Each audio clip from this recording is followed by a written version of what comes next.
Okay, for real this time. What's up, gamers? How y'all doing?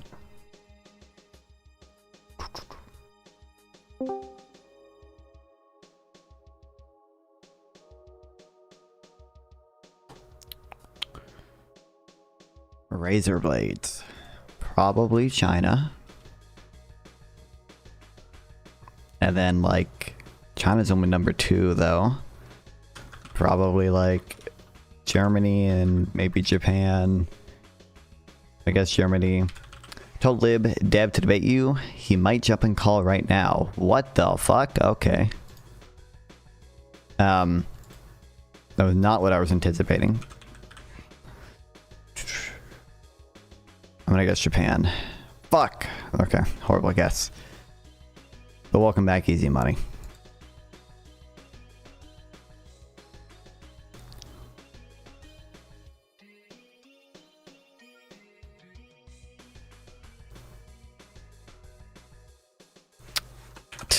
Italy, maybe?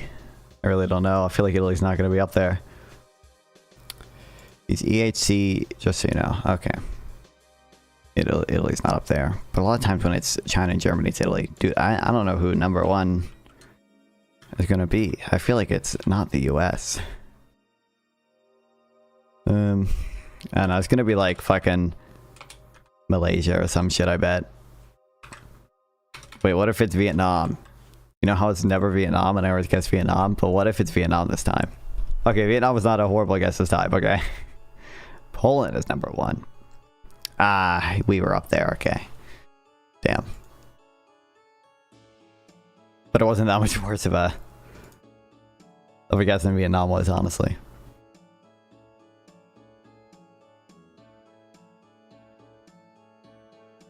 Okay, only 29 million.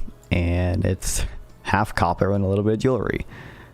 I really don't know. I'm getting a little bit of fruit juice. I'm guessing. Why is Micah acting like Fuentes turned on Trump when he openly said not to vote for him in 2024? I don't know what that's referring to, so I don't know. It's gotta be. I'm guessing some small country in Africa, but I don't really know. A lot of them would have oil, though. But I would expect if it was Latin America or the Caribbean to have bananas or some shit. I guess they have fruit juice.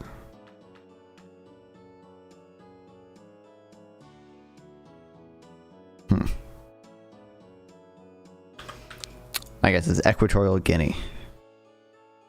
Okay. So it might just be one of the fucking... Yeah, fuck. Dude, oh no. It's just one of the island nations. The fact that I got Saint Snitz and Nevis or whatever, like, oh my god. Within 62 kilometers of it. I don't know though. I don't know the names of the islands. Wait, doesn't China... Are you shitting me right now? I want you to look at, one, the total amount of exports. 29 million. And then consider that it's 44.6%.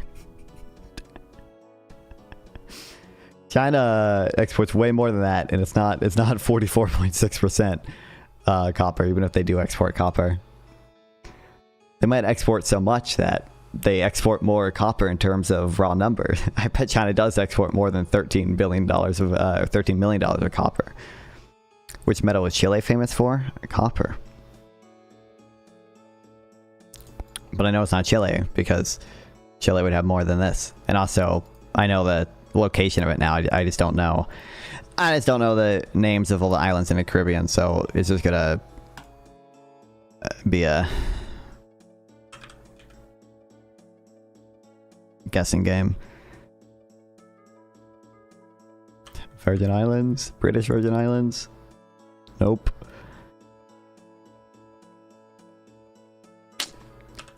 I don't even think these other saints are in the Caribbean. What's up to Hammer? Silver 2 though might be higher. It's just my first thought. What do you mean? For Chile?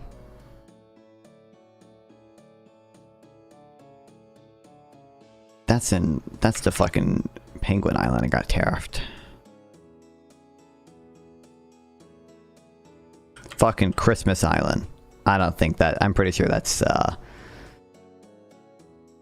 in the, not South China Sea, but whatever stuff.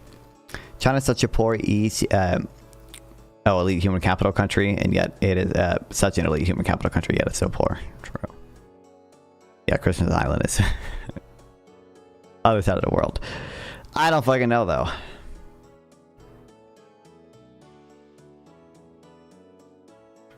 Haiti? I feel like Haiti would have more, and Haiti would have other stuff. Saint, I should have just kept it with the Saints. I thought the rest of the Saints were in other places. Fuck me. Maybe Paraguay. Okay. Helpful. You guys need to immediately, when you see a number below a billion, really. But especially if it's below 100 million. It's an island. It has like it's an island country with like 5 people on it. Okay. This is the total value of its exports. Like Paraguay and Bolivia have probably 10x, not 10x, 5x this.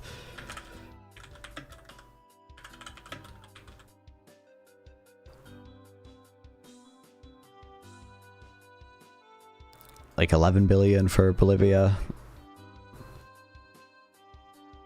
9 billion in 2018. 2 copper mines, 1 copper jeweler, 1 fruit picker. Exactly. See, you're getting it, Lasso. You're getting it. You're getting it. Just like India, they have many EHCs, yet India looks like it's a post-apocalyptic state. I agree some of the cities in India look like that. But I mean, from my understanding, like India is probably better than it used to be. Probably better than it was in the 90s. Maybe not some of like the densest parts of the cities and stuff, but when it's Fed Simulator Let's Play, oh dude, wait, you know what? We should actually, I am gonna talk about that, because this game got an update like right before the stream, by the way, and if it fucks us up, I'm gonna be pissed. I'll make myself brighter. Ooh, that's too bright.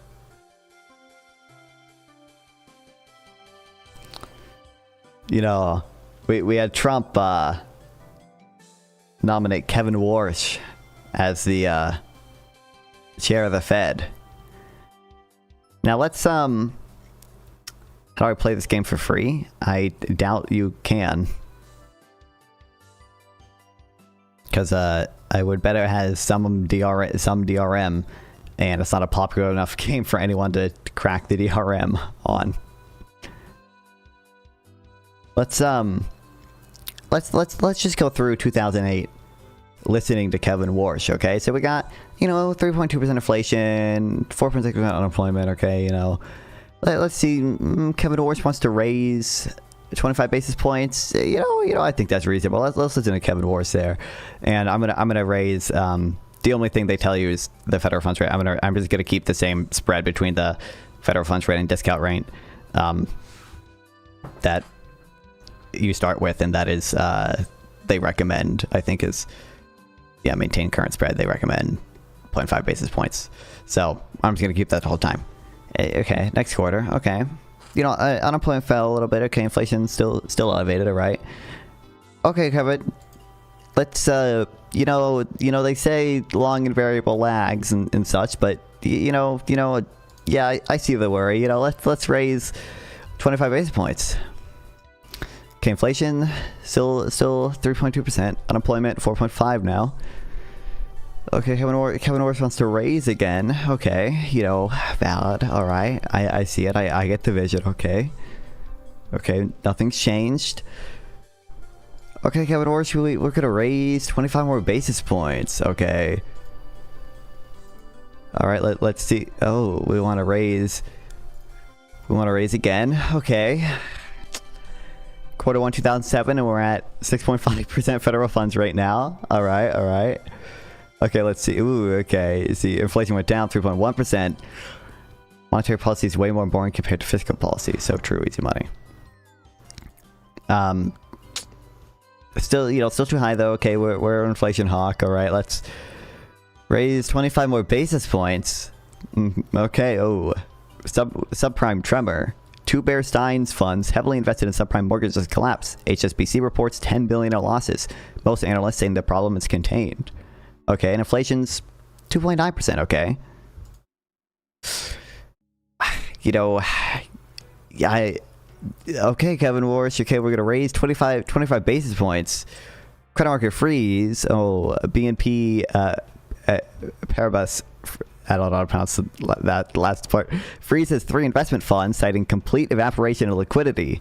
Interbank lending rate spike. Banks are afraid to lend to each other.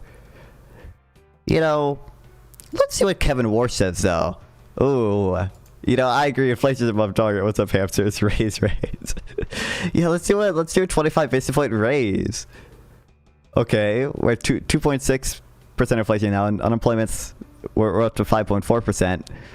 Yeah, inflation's above target though. You know, we gotta raise the rates a bit. Okay, Bear Stearns collapses. You know. Let's see what Kevin Walsh says about it. Oh, raise rates? Okay, we got 2 people telling us to cut, but I'm a bit of a Kevin Walsh fan. You know, Trump would have nominated him if he wasn't the best. This guy, let's raise some rates, okay? Unemployment, 6.9%. We're down to 2.5% inflation. That's above target, though. I guess we got to raise. I guess we got to. Oh, man. Gotta raise the rates. Ooh, Lehman Brothers collapsed. Oh man. Okay, let's see. Okay, see, we're at 1.9% inflation. See now we can hold rates. All right. See now we can hold. We gotta hold. All right. Oh, credit freeze. Looks like we gotta hold though. 9.4% unemployment, 1% inflation. Yeah, let's keep rates at 8%. I agree, Kevin Walsh. Ooh, you know. Well, I prefer tighter policy. Current conditions warrant patience. Dude. Negative 0.2% inflation, 10% unemployment. Yeah, let's hold those rates. Ooh, you know. Negative 0.8% inflation, 10.9% unemployment. Yeah, I agree, Kevin Walsh. Let's hold those rates. Okay, 0.9, 11% unemployment. Gotta hold. Negative 1%, 11.2% unemployment. Gotta hold. Okay, you know what? Inflation, it went up a tiny bit. You know, it's still deflation, and we're at 11% unemployment. But you know, I agree, Kevin Walsh. Let's hold. You'll notice, he actually says hold every time. This guy is actually incapable of cutting rates.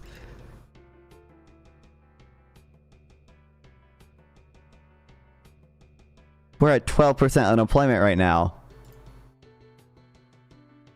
13. Still holding. Still holding. Bond market sell-off. Yeah, let's hold.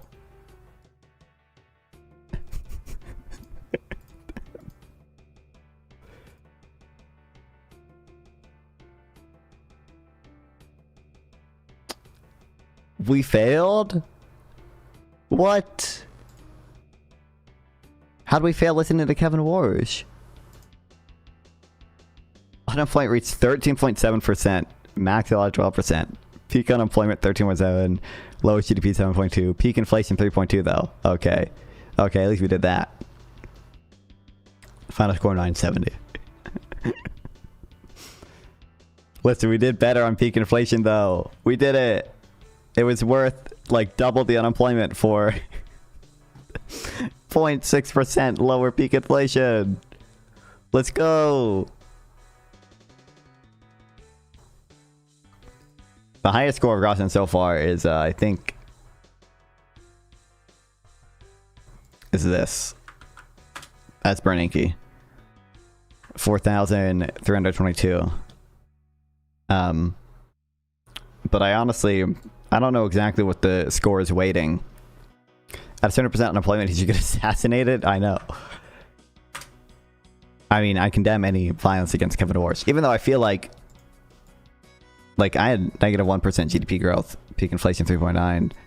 This is peak inflation 4.6, but low GDP growth 2.3%, and the peak unemployment is 0.1% higher than this. I feel like, I don't know, I feel like that might be a worthwhile trade-off for avoiding any GDP growth below 2.3% to have 4.6% peak inflation instead of 3.9, but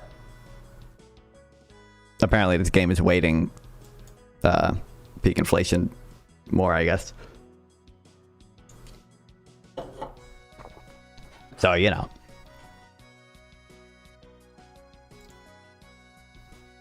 I tried to see, I played a game where I was like acting like a dove or whatever, and I just like in a Google Sheet recorded all the values, and then I played a game where I was, you know, acting like an inflation hawk, did the same thing, and I uploaded those to ChatGPT, and then I went through ChatGPT and said, like, using this historical data, let's play through a game, I'm going to send you a screenshot every time and you tell me what to do.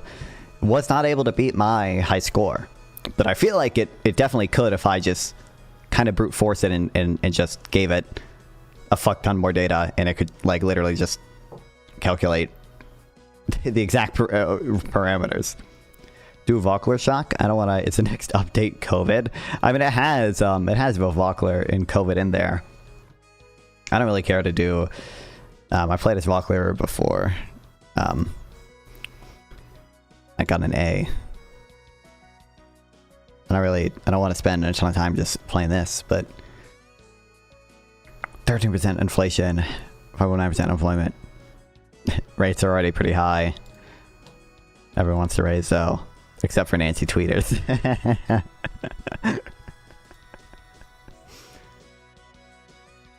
I know, I'm raising 50 basis points. Wait, shouldn't I don't actually know if it matters that the federal funds rate is was higher than the discount rate. I don't actually know how much that affects the game. Yeah, inflation went up. You know, we'll raise 25 more basis points because I have foreknowledge that whatever oil shock is coming or whatever the fuck. Fed announced a dramatic shift towards targeting money supply growth. Interest rates will now float freely. Markets reel from the shock. Whoa. Whoa. Actually, no. I haven't. I didn't use the reserve percent at all when I first played. Fortunately, I don't play inflation though. You know, we got room on.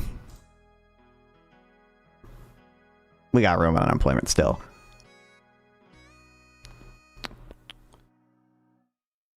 We got room still.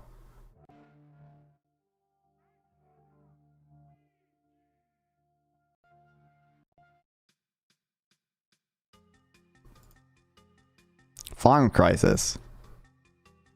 Devastate farmers. Like, I give a fuck. What am I, Bernie Sanders? Like, I give a fuck? I'm the Federal Reserve, bitch. See, Volker's easy. You just keep rates at pretty high levels. I don't really want unemployment above 10%, but it's probably gonna happen. Uh-oh. I don't know, people hated Indians that much. It's a lot of hate.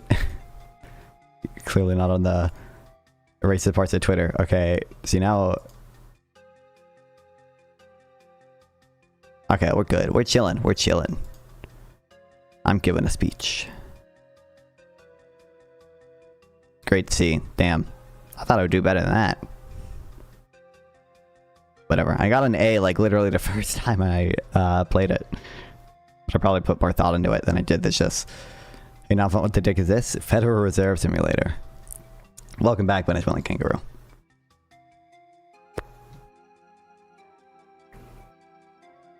Okay, can I do stuff now? Can I do politics? Can I talk about politics? And such.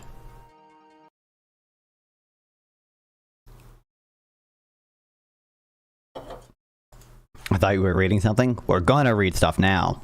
Now the reading starts. Oldest second-gen Indians I know literally behave like white people. Where did this hate come from? I don't know. I mean, it's from like the Roifers, but I don't know what makes Indians especially susceptible to it, and I don't know, kind of why it originated there. Anyway, we got Kevin Hassett today. I don't even know how to summarize what he did. Borderline threatening is maybe close to, maybe that's somewhat harsh. I mean, you'll hear.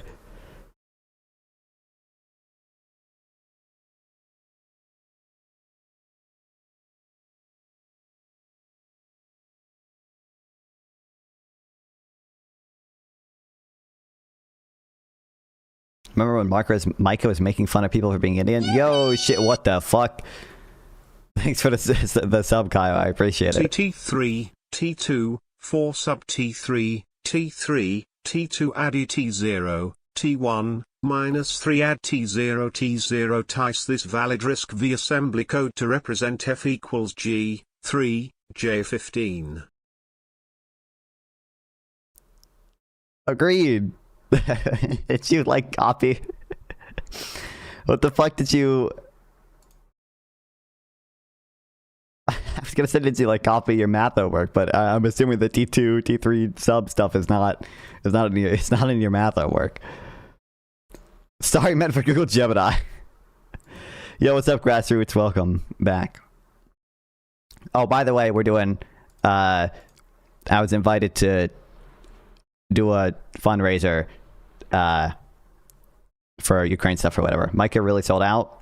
I'm disappointed in him. I thought he was intelligent. I like how you just like first of all, I still think he's intelligent, obviously.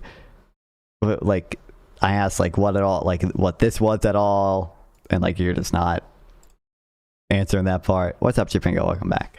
But Micah is obviously DNC posting on Twitter a lot. I miss my wonk Micah, obviously. But I still think he's really intelligent.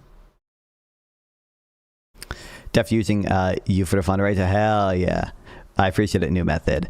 There's no actual way for me to there's no way to track, or at least I don't believe there's any way for us to track who donated from who, and there's no alert that'll show on stream, unfortunately. I have just the web page itself, I mean, set up next to me, and that just refreshes every 2 minutes to be updated. I just donate 300 enough, I just, you know. And listen, just to I know the alerts don't work. I mean, it's not even that they don't work, it's just that there's no way to do it with the PayPal donation thing. Okay, just I'm late and gay and regarded. I might be trans, or maybe I'm hungry-eyed. I appreciate the $10 Gracias Hegemon. I also forgot, I probably should have turned off super chats for this stream so people just had a bigger incentive to donate to the thing or whatever. But I appreciate the $10. I'm laying gay and regarded. I appreciate, listen, the $10, you know, makes up for all the other bad qualities. Okay, just you know, elephant in a room. Okay, you know, I got my shrimp welfare project jacket on and stuff. I would not be fundraising if I thought the fundraiser would be like substantially crowding out money to what I consider more effective charities. Now, I have no reason to believe the fund is not ineffective. It's going to like, you know, people in Ukraine who like don't have power and shit. So I think it's still pretty good. Probably not as good as malaria nets. Okay, if y'all want to donate to malaria net foundations instead, I would encourage you to do so. And to make my effective altruist heart happy, I'll probably be donating the whatever my YouTube paycheck is this month to some, no offense, more effective charity. But I was invited to do it, and it's just a link that I'm putting in my chat and description that people know about it. Don't think it's going to substantially crowd out any funding to more effective charities. So this feature just show that you live in India. This is racist? Really?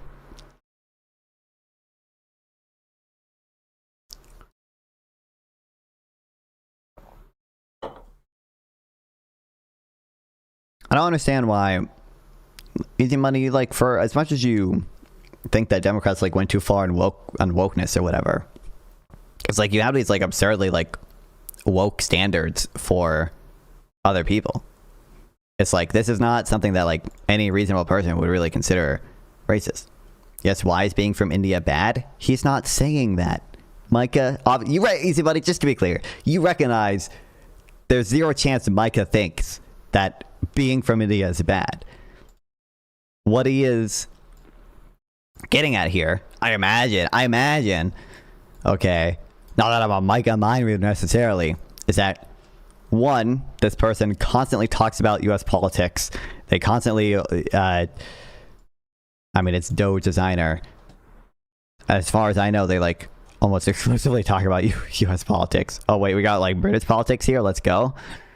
Yep, they're based in India. And then two, I bet if we look through this guy's post, he, but also a lot of the right wing more generally, will complain about Indians and H-1B visas and a lot of that type in Indian immigration.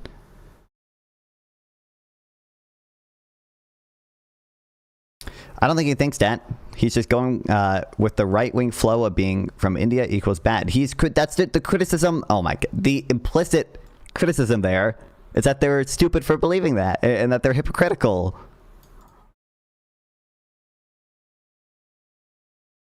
It's like I said, it seems like you have these like crazy woke standards for people on the left. It's the same thing. It's the same thing I was telling you about, like when Gavin Newsom says some shit about gay people or whatever. A lot of times, the implicit criticism there, the reason why it's funny, is not just because like being gay is funny or whatever. Like there might be some stuff by Gavin Newsom I think you can construe that way. Like I think you can say about the like Scott Besson post or whatever. But a lot of times it's that the right is largely homophobic and Christian, and they pretend to like care so much about family values, and they tend to be super anti-gay people. A lot of them espouse that, yet a lot of them, you know, are either like closeted gay people, or there's just a lot of gay people that if they were not closeted would not be accepted in the Republican Party. And the implicit criticism there is of that. It's not of being gay itself. Do you think we should be more honest and harder on our own, or only attack the other team? I don't know what you mean by that. No enemies to the X. We have to declare. I don't know. Do you think we should be more honest and harder on our own? I don't know what you mean by harder. I think people generally should try to be honest in every situation in which it is clearly beneficial to be honest. I don't think you should only attack the other team, but I think there is such a thing as ideology, and ideologies will have broad I say problems, but that I'm obviously the problems there are kind of subjective. Self-criticism, maybe.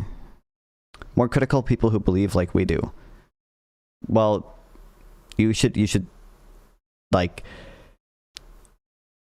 the reason that you generally criticize other people is because Hold on, easy buddy. It's not. Hold on. The reason you generally criticize other people in politics is because they have different beliefs than you, right?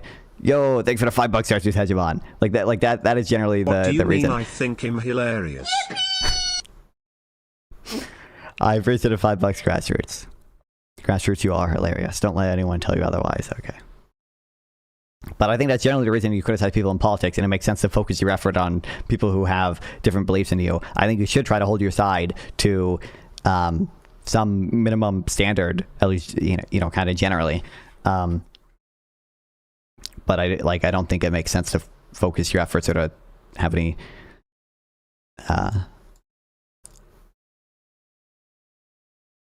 special attention there. I don't know.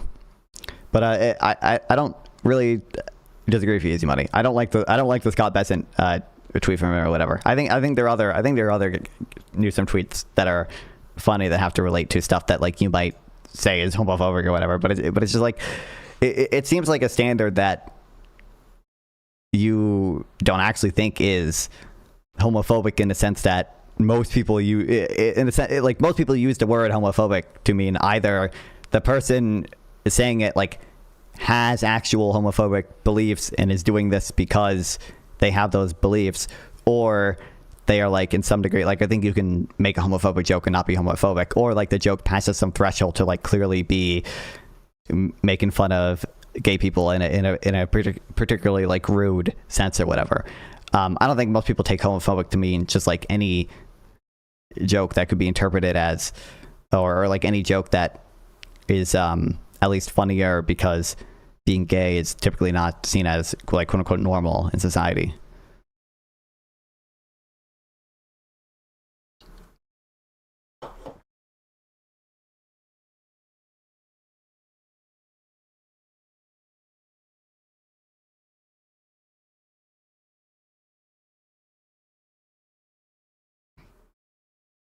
I love thinking of counterfactuals.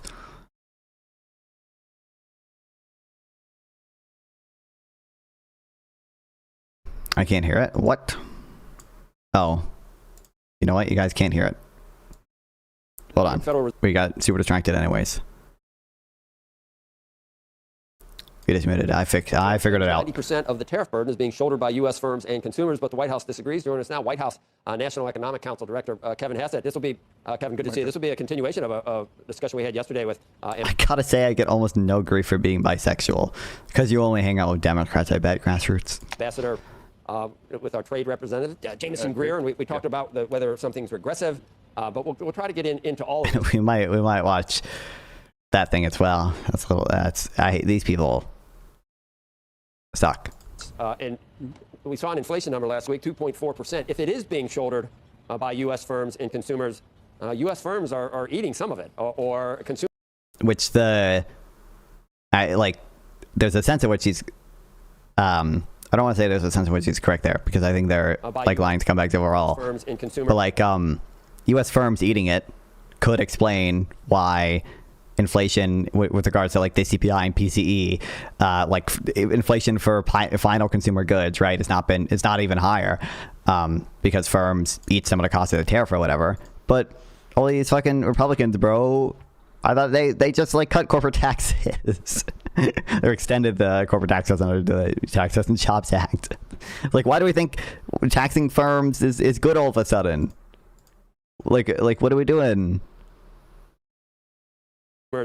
U.S. firms are eating some of it, or consumers are it's being offset by some. And it's like it's not the efficiency loss from trade is not only or from restricting trade. It's not only felt when consumers change decisions about where to buy goods. It's also about it can happen when corporations change their decisions about where to buy inputs. Else, whether it's lower gas prices or something else, because they're doing populism, but it's not even consistent populism. Just in the numbers themselves, that doesn't hold water.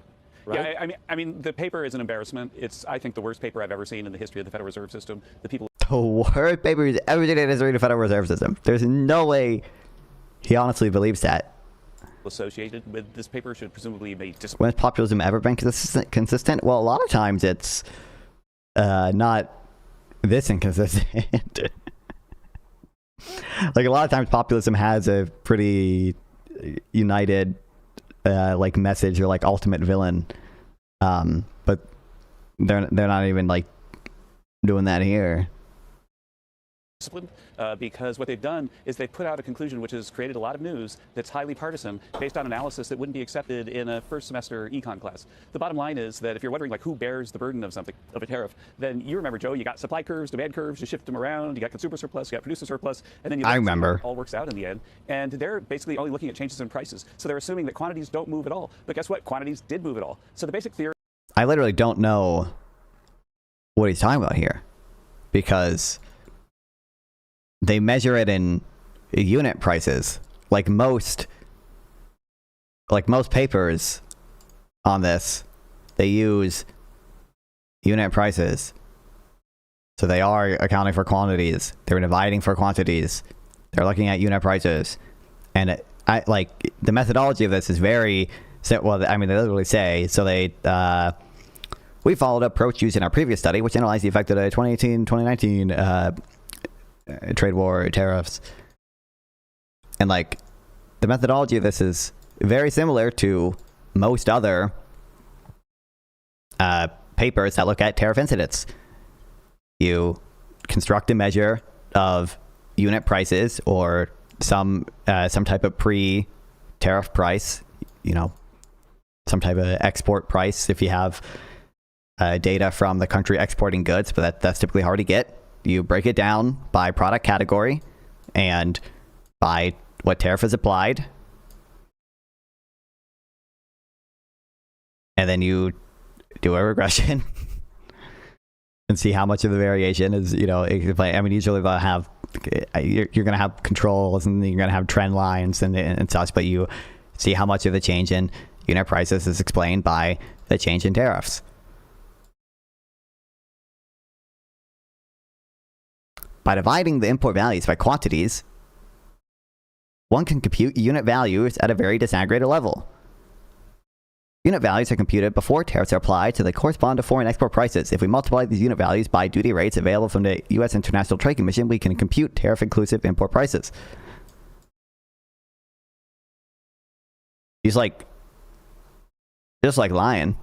And even if you disagree with the way that they did this analysis, which I think there like are, there can be problems with using the sort of customs duty data. It probably is not the best identification. I think it's probably decent identification, but you know, there are probably other. I mean, I like people cite this paper a lot. I think this paper that looks at from the goat Alberto Cavallo. Okay. This paper like uses like firm level data from the BLS instead of like the customs duty data. It's probably better identification for the effects of tariffs. But like that methodology is very similar to this paper, for example, that has been published in the, I think, Quarterly Journal of Economics, published by Oxford University Press. Quarterly Journal, like that's a respected, like high quality journal. They do almost the same thing. With some impact of tariffs on U.S. trade and quantities of prices, we estimate a U.S. demand system that accommodates reallocations across imported varieties.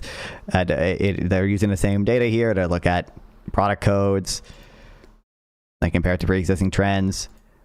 A lot of studies on tariffs use a very similar methodology to this one. Not this one, like I said, it uses probably better data, to be honest, but they all pretty consistently find the same thing with regards to almost all the tariff incidents being on consumers and U.S. firms. I'm pushing disconner added to the dictionary to help cause fawn. What? Theory of President Trump's tariffs is that there are, sure, we're importing stuff from China, but we got producers in the U.S. that make the same stuff, maybe at a slightly higher price. If we bring the stuff home, create the demand at home, then that will hurt China and drive up wages in the U.S. and American consumers. There's no, and he knows he's like lying here too. When he says drives up wages, for who and what? Over what time frame? Assuming what? technically I could conceive of a world where like there are like tariffs lead to some infant industry being protected that later has like some large amount of innovation, which increases average productivity, but and that'll increase average wages. But we would expect, based on all the models we have about trade and based on all the empirical evidence we have about trade historically, that tariffs decrease average wages at the very least. They might increase the wages of people within certain sectors that are sort of disproportionately protected, or if you tariff everything, you know, they might increase the wages of people who are work for companies who use relatively less imports compared to companies who use relatively more imports. But average wages is almost certainly going to be negative because you're going to decrease average productivity. Certainly, you would expect like the export market to probably be hurt by tariffs. There are nuances to that because of uncertainty in investment, but consumers will be better off. So what have we seen? Prices. The most grief I've gotten to be bisexual is my gay wall husband. We live in Counterpoint's wall. He thinks I can be gayer if I tried. Understandable. Have gone down. Inflation is down over time. Import prices dropped a lot. Causal inference is my passion. In the first half of the year, then leveled off, and real wages were up $1,400 on average, down over time. Import prices dropped a lot in the first half of the year, then leveled off, and real wages were up 14. That's like, I think if you look at the import price index spread, that's a bit of a exaggeration here. It doesn't seem to be any like huge change in the trend.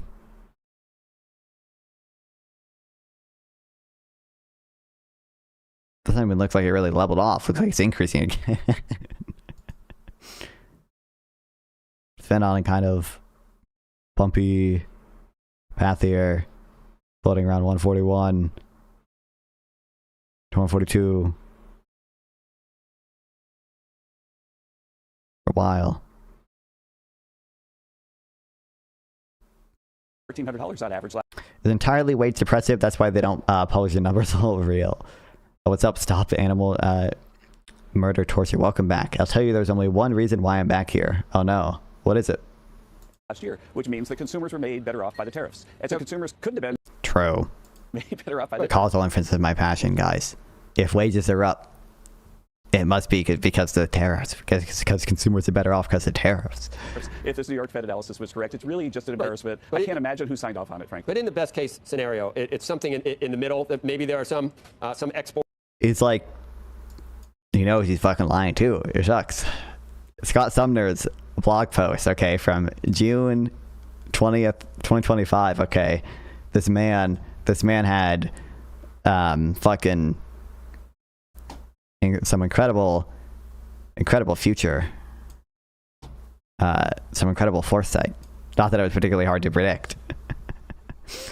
You can be a realist or idealist, but you can't have it both ways. A few weeks back, I heard Kevin Hassett being interviewed on NPR. At one point, he claimed that economic textbooks explain that tariffs do not raise prices. I'm pretty sure Hassett knows that this is not the case, that tariffs, in fact, raise prices. So how should we think about this interview? Some might argue that even an economic advisor cannot be blamed for spouting nonsense, as it is a requirement for the job. Even economically illiterate leaders need smart advisors to implement policy, and it's no big deal if the National Economic Council director makes a few highly dubious claims to back administration policy. This argument might or might not be correct, but you cannot have it both ways. If an economist feels it necessary to shade the truth for consequentialist reasons, they must also accept that there be a hit to their reputation. If I know someone will make misleading claims to advance a policy agenda, even an agenda I happen to agree with, I'll tend to discount their arguments. And Hassett's claims was unusually far-fetched, even by government spokesperson standards. Tyler Cohen recently discussed some new research in corporate taxes, co-authored by Kevin Hassett. Yeah, blah, blah, blah. You get the point. He just goes over the shit. I happened to see your Friday stream out in the world. Yeah, it was fun. It was fun. Got a good clip out of it, okay? Worth it. For anyone who donates to PayPal, a Maxim 1-to-1 based. What's up, Ryan? Did you see that there was a study found pre-1964 there was actually a greater reduction in poverty than post-Great Society? I feel like I saw that on Twitter, yeah. But I didn't. I think I might know what you're talking about. welcome back, Ryan.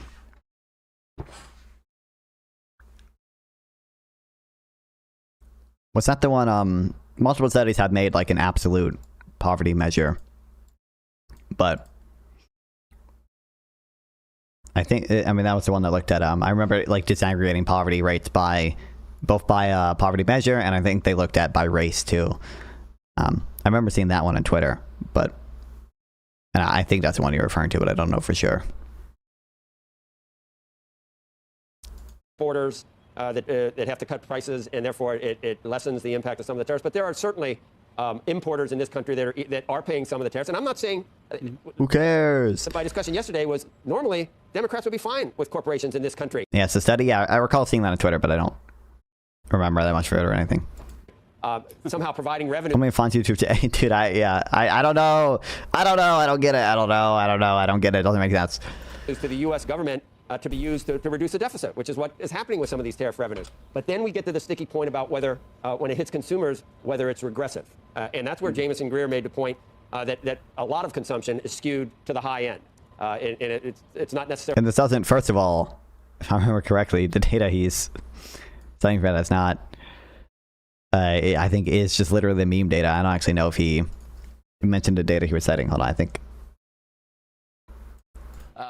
But the other piece to keep in mind too is it's not regressive. Most consumption in America is done by the wealthiest people. So the idea that it's somehow regressive is just wrong. And by the way, perfect. A tax on wealthy people. That ought to get unanimous approval in the Hakeem Jeffries house. What one would think. But again, these tariffs aren't making their way down to consumers anyway. Like, I'm assuming this guy also knows he's lying. First of all, he didn't say exact numbers, but when he says most consumption is skewed to the rich or whatever, the thing that flashes in my head is the meme, the top 10% do 50% of consumption, and that's not true. And I would guess that that is what he's referring to. But that doesn't really matter. Even if that was true, it doesn't really make tariffs not regressive. The thing regular people mean, and even economists would say regressive, is does it tax a higher percentage of poor people's income as opposed to wealthy people's income? And the answer to that seems to be absolutely yeah. Because poor people consume a higher percentage of imported goods, and just a flat tax is like a flat increase in the price of something is going to affect poor people more than rich people, quite obviously. Necessarily going to affect low end, but it does affect low end people because it's less services, it's things like food and other things that they have to have, and as a percentage of their income, it is probably it hurts them more than some of the high end consumers. Is it not regressive? The tariffs? You know. Just tell me if you donate, I'll match you. Listen, also, if you guys donate to the Ukraine fund, but you also have an effective altruist heart, okay, I can try to match some donations at least. Like, what the fuck is the title of this? What do you mean, corporate capitalism? Isn't the title just all the stuff I want to talk about? Hassett, Zorhan, Lib Left 4, econ memes. Yeah. They'll concede to you that taxes, yeah, let's raise taxes through tariffs, if that's what it is, but don't make it progressive. What we've been doing is by congressional district, we've been looking at how much more money people have to spend because they're buying the normal bundle of goods that they need to survive, and how much money people have gained in the last year because incomes have gone up because of all of our great policies which are causing a business boom. And Cause offense is my passion. When you go look at it, incomes are up way more than the cost of living, and that's the real wage gain that this silly Fed study neglects to mention. And so the bottom line is, why, like, that's not what the Fed study's trying to get at. Like, why the fuck? Like, you know, he's up on it at this point. Okay, he's saying he's spewing bullshit. I know why he's doing it, but like, you should never expect a study that's just trying to measure a specific thing. What is the incidence of tariffs on the U.S. through March through November 2025 to comment on how much real income grew during that time? Because that's not really relevant to the question. Find it's racist to pronounce the H. Is it? It looks like one of those trigger word saturated thumbnail political grip videos. That's exactly what I was going for. Is that Trump policies are meant to onshore production and create jobs. Dude, by the way, sorry, this reminded me of this. I saw this fucking video I recommended. Well, I can talk about it later. It's just really funny to me. There's some other like small political YouTuber dude being like reacting to the fight, and he was like, "Oh my god, Destiny sent his fucking violent goons to go attack the fucking socialists at the UFA thing." I don't know if he knows. I don't know if he knows that I'm not. Both me and North are not members of UFA. Neither of us know the name even of the person who attacked the socialist guy. I don't even know the name of the socialist guy. But that was a wonderful flop video that I got to enjoy. And those jobs that we're creating are not for, Jeff Bezos. They're for the people who didn't have a job before. And so they're by definition the people at the bottom. True. And our policies are working. They're very clearly working the data. I guess at the very least, would you concede that there are global imbalances being addressed by the tariffs? That's one of the rationales for why the president put them in. But there are some negative ramifications for what happens in the United States. I mean, at least you'd concede that. Wokeism. There will be anecdotes. For example, there'll be a company that has a part that comes from China. Some price pressure. There was an article yesterday. Not all the articles are wrong that criticize what's happening with tariffs. I mean, some of these companies do plan to raise prices in response to some of the tariffs, which makes inflation harder to get down to 2%. Right. But it's interesting, right, that everybody said that with these large tariffs that we'd have runaway inflation and stagflation. And as you rightly point out, we've had very strong economic growth and inflation going closer and closer to the target. And now we're not gonna watch this whole thing or anything, doesn't matter, but it's the same shit. Okay, conflating between inflation. Well, first of all, saying all these economists are wrong when they said that we're going to have inflation when we announced tariffs at 40% and then we actually only implemented tariffs at 10%. I think the effective average tariff rate is and not fun. I have a tax test and quiz for you to fill out. What the fuck? Okay, 1 second. Negative externalities, what are those? How does that even relate to this? But what was I saying? It's that shit. It's conflating between inflation with regards to the rate at which the price level is increasing and inflation in a more non-technical, colloquial sense of just the price of the goods that are being tariffed going up, which is what Kamala Harris meant when she said tariffs cause inflation or whatever. It is true that we're seeing news stories that people say, well, we've held off on raising prices of tariffs. Wow, real economist moment. There's not really. I mean, maybe you could argue that there's like negative externalities from tariffs because of like lobbying and political stuff. But that's not what I understand. There are negatives from tariffs. I'm not sure what sort of externalities there would be there. Prices because of the tariffs, but we're going to have to now. I guess the question is everybody going to do that, or are some people going to do that, and the people who do that, are they going to lose customers to the folks who don't? That's what happened last year. I expect that's what's going to happen. What's better, saving 1,000 American kids from starving for a week, or saving 500 African kids for starving for a day? Probably saving 1,000 American kids from starving for a week. Why would that? Wait. I think you might have mixed something up there. I'd rather save 1,000 people from starving for a week than 500 people for a day. It might be different if it was 5,000 people for a day versus 1,000 for a week, but I think you missed something or some shit. What up? Damn. Okay. Here, let me fix this. I'm still playing your stream, so I gotta pause that. There we go. Can you hear me okay? Yeah. What's up? Okay, cool.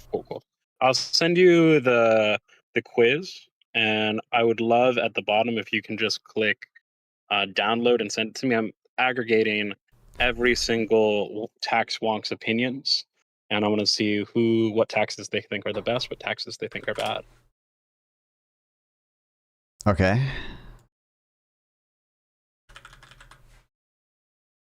This is okay. I can do that. If you have any questions on them, please. Sure. Am I like you should be considering administrative costs, downstream effects, and revenue raised. Okay.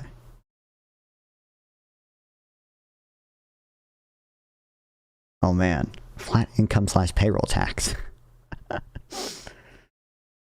Yeah, we had to aggregate some of them into one. They're basically the same thing. One's just less salient. True. Wait, is this employer side payroll tax or employee side payroll tax? That changes the. What do you mean? Those are an employee side payroll tax is the exact same thing as an income tax. It changes the salient. Is it how salient it is? Yeah.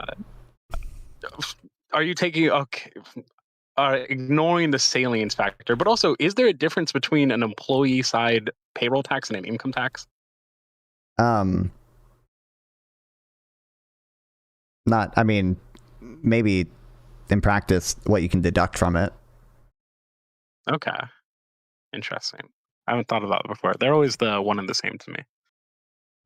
Yeah, like you're not going to be able to deduct your donation to the Shrimp Welfare Project from your income tax.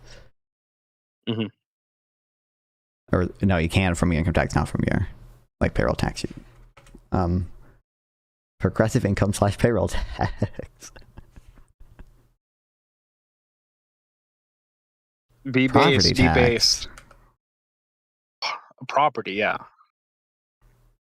Border adjusted carbon tax. Am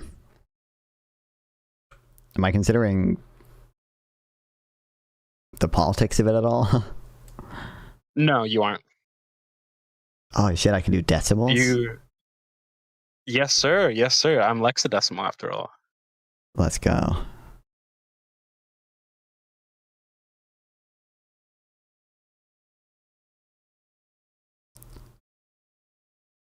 Vehicle mileage tax. So many people. I'm getting all of the best wonks. I have sample. I have I don't know. Do you know Nick, the post Keynesian guy, Nick PK? I think so. I know. Yeah. Someone named Nick. I'm pretty sure it's a post Keynesian. Yeah. Yeah. I even got the defunct Econo boy to fill it out. Let's go.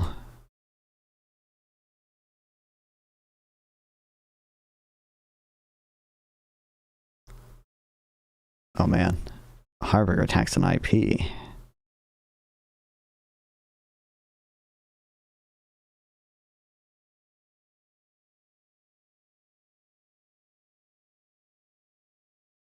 Vacancy tax. Cringe 0. Look. What's the harm of just a little vacancy tax? What about if you did a vacancy tax, would you want it to apply to owner-occupied homes as well? Well,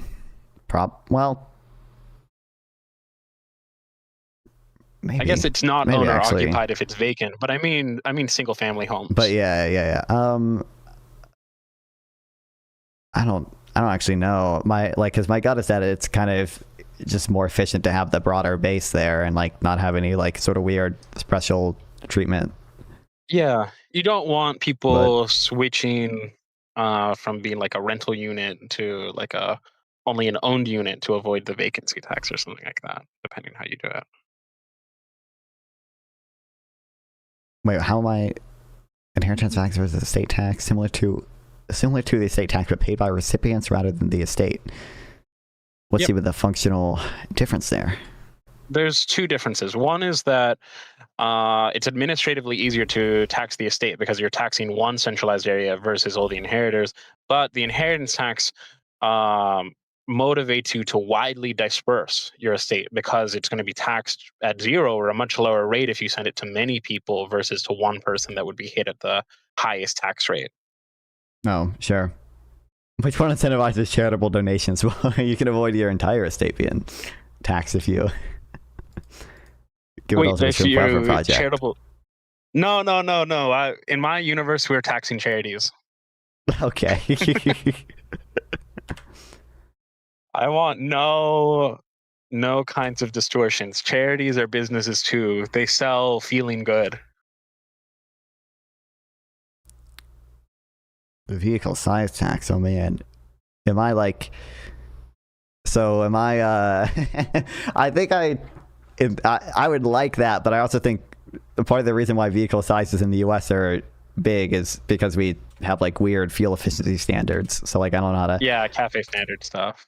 I think it's still worth having because even if you got rid of like the exceptions in the cafe standards, you'd still want to tax larger vehicles for two reasons. One is they kill people more often, and Yeah, that's what two, I don't like. they proportionally do more road damage. Yeah.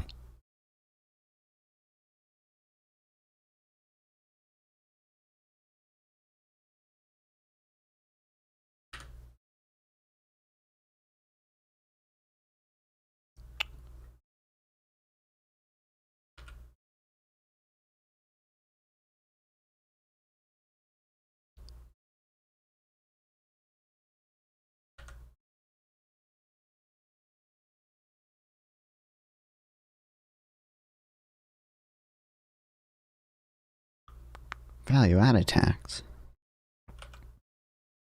Yeah, aka DBCFT without a wage subsidy, That's true. as Sample would always say. Did you see the Son Bernie interview? No, I didn't know he did another one of those. Didn't he? He's already done one before, right? Wait, can I input? Aw, dang, you made sure I couldn't input super huge number and mess up the averages for stuff. What if I do negative? Oh, 5? please don't bug test my HTML site. It doesn't let me. It doesn't let me. We'd like to have George over for dinner now and again. I think he has a bunch of bad incentives he doesn't like to admit. What bad incentives does the land value tax cause? I think it mostly causes good incentives. Yeah, it's only good. What's the bad incentive? Even LVT has the positive incentive if you apply it to non-developed areas that are for resource extraction of motivating like oil wells to remove all the oil from the well before they leave. Because then they're taxed on the oil still in the ground otherwise. So it even incentivizes like more efficient extraction of resources in a way that doesn't waste them.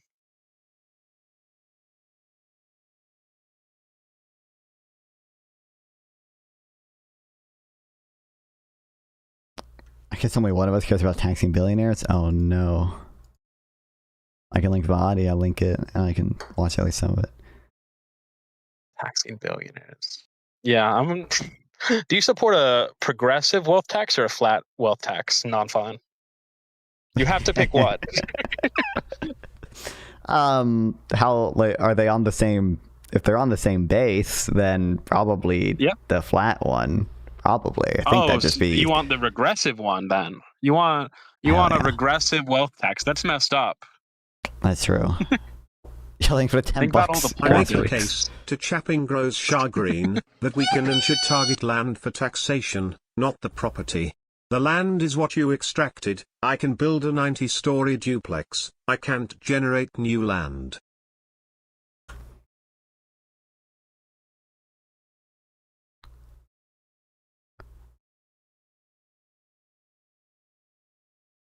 Okay, so I make the case that we should target land for taxation, not the property. I mean, that is the point of land value tax. So that is what land value tax does. The land is what you extracted. I can build a 9-story duplex. I can't generate new land. Don't you know? You can make artificial islands now. Land value tax debunked. No. LVT, like land in an economic term, is still going to be land underwater. That's still land. Also, it's in reference to location. There's only a set number of locations in the world, even if you make new islands. That's true.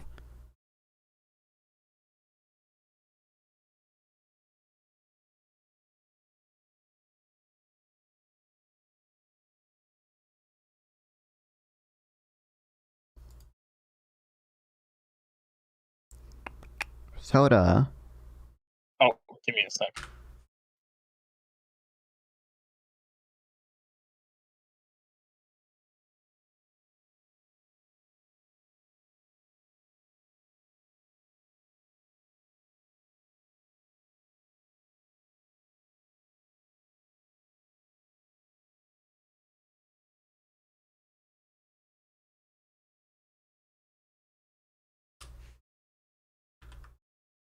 Okay, I'm back. What did I miss?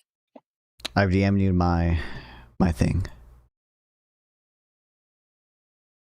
Did you did you send the CSV, CVS, CSV, I think is the file? Or did you do the numbers one? I did a CSV. Oh, thank you. I gotta remove that numbers one because that's not really useful. All right. Any insights? Do you regret any? Were you uncertain on any? I mean, I'm like uncertain. I have a relatively low credence in a couple of them, but I'm giving you my best approximation of where I What's stand. the most base tax according to you? Let me. I mean, I rated DBCFT the highest. Bro, TBCFT. You use decimals for all of these practically. Okay, let's see. 9.8 on DBCFT. Of course. Hamburger tax on IP, you gotta rate higher. Come on, man. I'm a little bit uncertain about that one.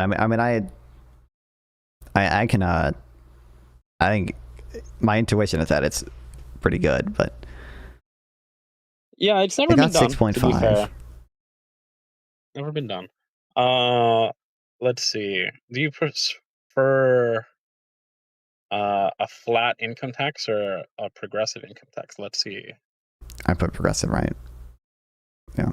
Oh, you prefer progressive income, but you can raise the exact same amount of revenue and have the same kind of redistributive effects with a flat one if you just set the rates higher. If you do what subsidies to offset it? I wouldn't quite call it subsidies, more redistribution, but I guess same potato. Like if whatever amount of revenue you raise with a progressive, you can set the same flat rate, and then you can from that money just send it out to poor people, and you sure. I mean, I agree. Like if you can have lower administrative costs by just doing a flat tax and then offsetting it with subsidies, I would agree. Yeah, you should do that, but it's not even quite the administrative cost, though. You are right; there would be less administrative costs probably. It's more that there would be less distortive behavior. So you would always have like the same return on an extra hour of labor on an extra dollar earned. So you're always incentivized to labor the same amount, whether you're poor or you're very rich. You don't get that with a progressive tax. Oh, sure.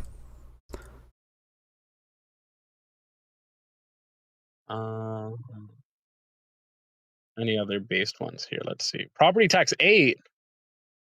I'm gonna pro property tax arc. Okay, I might be I might be polarized because I just see so many like conservative people hating on property tax, and it pisses me off. What's the head tax argument? That's kind of crazy for me. A 4.6 on a head tax. Because that's just like I heard Micah make this point before. I mean, that's just like fees for, you know, like garbage and utilities and shit. Like that's all technically like just head taxes, and like I don't really have a issue with that. Yeah, if you're defining head taxes as user fees, yeah, I guess you're right. Other than that, what did you put sin tax for? Let's see, sin tax 5.1. Why is sin tax so low? Are you like a voluntarist or something? No, I'm somewhat uncertain as to like how big the effects really are, and I feel like there are usually better ways to do shit, but maybe I think economically, technically, if you truly could tax it appropriately, that'd be best. But I just don't. Yeah. The reason you don't have strong enough effects from sin taxes, in my opinion, is genuinely you don't set the rates high enough. I think you literally need like a pack of cigarettes to be like $100. Let's go. Yeah. But maybe you're right. I'm not sure what the other tools would be other than like banning and maybe some kind of education. I mean, you regulate like how strong concentrations can be. You put warnings on stuff, or like ban how much you can advertise it. How do you feel about state monopolies on distribution and storefront devices? So like state liquor stores. I think we had this conversation before, for example. I mean, Oh, we did. it's not, I don't think it's like horrible or anything, but probably ideally best to have some combination of taxes and regulation instead. I think I said before, like, you know, that I'd be worried some of the, like, a lot of the deadweight loss from that would be like in added like wait times and like lower like product variety rather than just like, you know, increasing the cost of alcohol. Yeah. Okay. Do you think that social media is a vice? Probably. Probably. Probably. Got it. Do you think there's also like negative externalities to it as well? Well, there's definitely some. I don't necessarily know what the net effect would be. Oh, yeah. The positive versus negatives. Yeah, that is an interesting. I've never thought about that before. I tend to think we've probably gone too far on the negative side these days. At least that the marginal hour of social media consumption is probably doing more harm than good. And I've been thinking for a while of how to manage this, and I think I've come to my final policy prescription. But boy. I'd be curious to hear your thoughts, and then I'll let you forever have your piece. Sure. So for me, social media has two problems. One is that it has a natural monopoly. Two, it has negative internalities and externalities. So first, how do you handle the natural monopoly? The monopoly here is the users and the connections between the users, the posts, all those things. If it's you the network go effects, and yeah. you want to switch, exactly, the network effects. You can't switch to another platform because they don't have all your friends and your posts and your followers on it. So you do the exact same thing you do for Thank you, all North. natural monopolies when you're being smart about it. You publicly own the monopoly part of it. You privately have everything else run on it.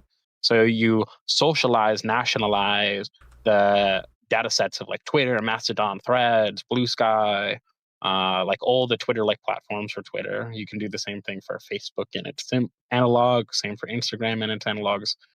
And then you have this centralized database where you combine all the posts of people that are similar and then into like one database.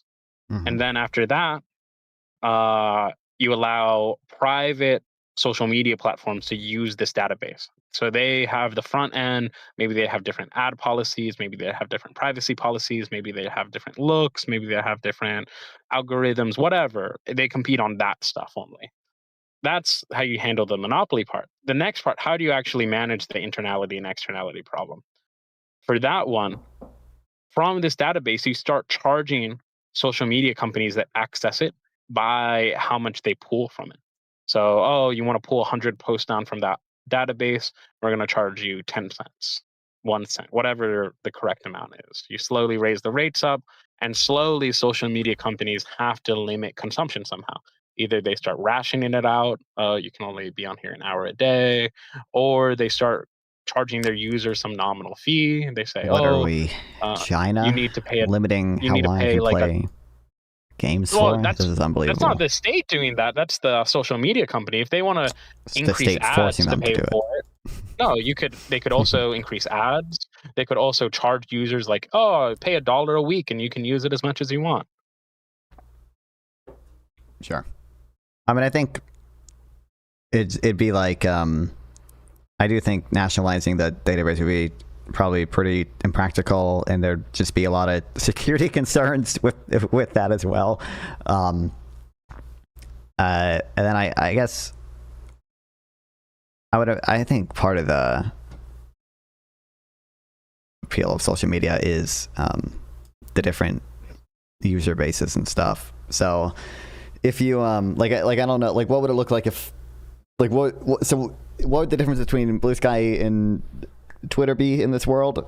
Like just the front end look of it and different ad policies and privacy policies? They have differences somewhat. So for example, we can actually look to Mastodon somewhat because they have this effect privately right now. They have privately run servers that pull from the same databases, but you can join your own quote unquote server, and those can selectively pull from only users that are there. So you could imagine okay, there's the centralized database, but different social media companies only show you some users. Sure.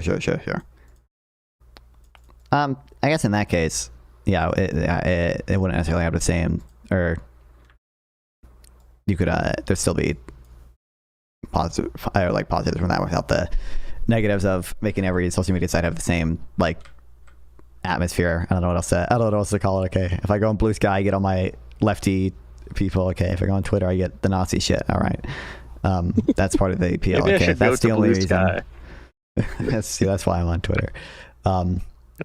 Exclamation point X in chat, guys. And I don't think I have a Blue Sky account. I don't think I have a command for people to follow it, but it is in the YouTube description. True. Confirmed. Okay. So your concerns are like security and privacy concerns for how the central database is managed, and B, you don't actually want social media consumption to decrease. I think I probably on net do want social media consumption to decrease. I don't think I have a big issue with it in theory or anything. I think it would come down to mostly kind of political considerations. But if you could achieve the optimal amount of social media consumption and get rid of network effects, I think that'd be good. So there you go. Yeah, it's all right. Well, thank you very much for letting me up, and thank you very much for the results. I'll send back anything I get out when I start crunching the numbers. Of course, appreciate it. Damn. Cool chatter, real. Famed non-fun orbiter. Thank you for the combo. I said appreciate it. But yeah, technically, most of my audience is older than me. But I would suspect a decent number of the 25 to 34-year-olds are lying. But I don't know for sure or anything. But I think a lot of people lie. Like there's probably a lot of sites that I'm 30 on because when I was 10 years old, I said I was 20. Good to see you again. Good to see you again as well. I've been good. I'm going to give you this microphone real quick. Here, I can put it on if you want. Yep. All right. Right there. All right. So, the last time we talked, it was at the oligarchy tour. I remember. It was in Las Vegas. Yeah, in Nevada. Yep. And we didn't have a lot of time. We don't have a lot of time today, too. You're a very busy guy. You're all around the country. You're touring. You're going everywhere. And today, you're going to be talking about taxing the billionaires, something that you're very fond of, something that you've been talking about for quite a while. And oh, no. Before we get started, last time, I was supposed to give you a Japanese Communist Party pin that I got in Japan, and I still forgot to bring it today. So I'm instead going to give you, do you know what this is? Nope. An evil eye. And so I'm going to give that to you. In Turkey, we say nazar, which means like, I'm having a hard time taking this off. All right, well, you give it to me later. Okay. I don't want to use up the whole 5 minutes here getting your pin. You know what? off. You're right. So, what are you doing in California? Doing two things, both I think enormously important. Tonight I'll be speaking on this billionaire tax initiative that the unions are bringing forward, and I think it's enormously important. As I'm sure you know, never before in American history have we had the kind of income and wealth inequality that we have right now. Got to deal with that. We have 1%. Only more wealth than the bottom 93%. You got one guy, Mr. Musk. Only more wealth than the bottom 53% of American households. Does that make sense to anybody? And meanwhile, where are these numbers from? These numbers are higher than I hear a lot of the regular slop posters to say. Never before in American history have we had the kind of income and wealth inequality that we have right now. Got to deal with that reality. You got 1%, only more wealth than the bottom 93%. You got one guy, Mr. Musk. One man, only more wealth than the bottom 53% of American households. Does that make sense to anybody? And meanwhile, under Trump, these billionaires are becoming richer. And guess what? Many of them pay very little and sometimes nothing in taxes. You probably pay an effective tax rate that is higher based on your income definitely. than the billionaires do. It's insane. And these guys own, increasingly, they own media. There's more concentration of ownership. If Hassan was smart, by the way, he probably could avoid a lot more taxes.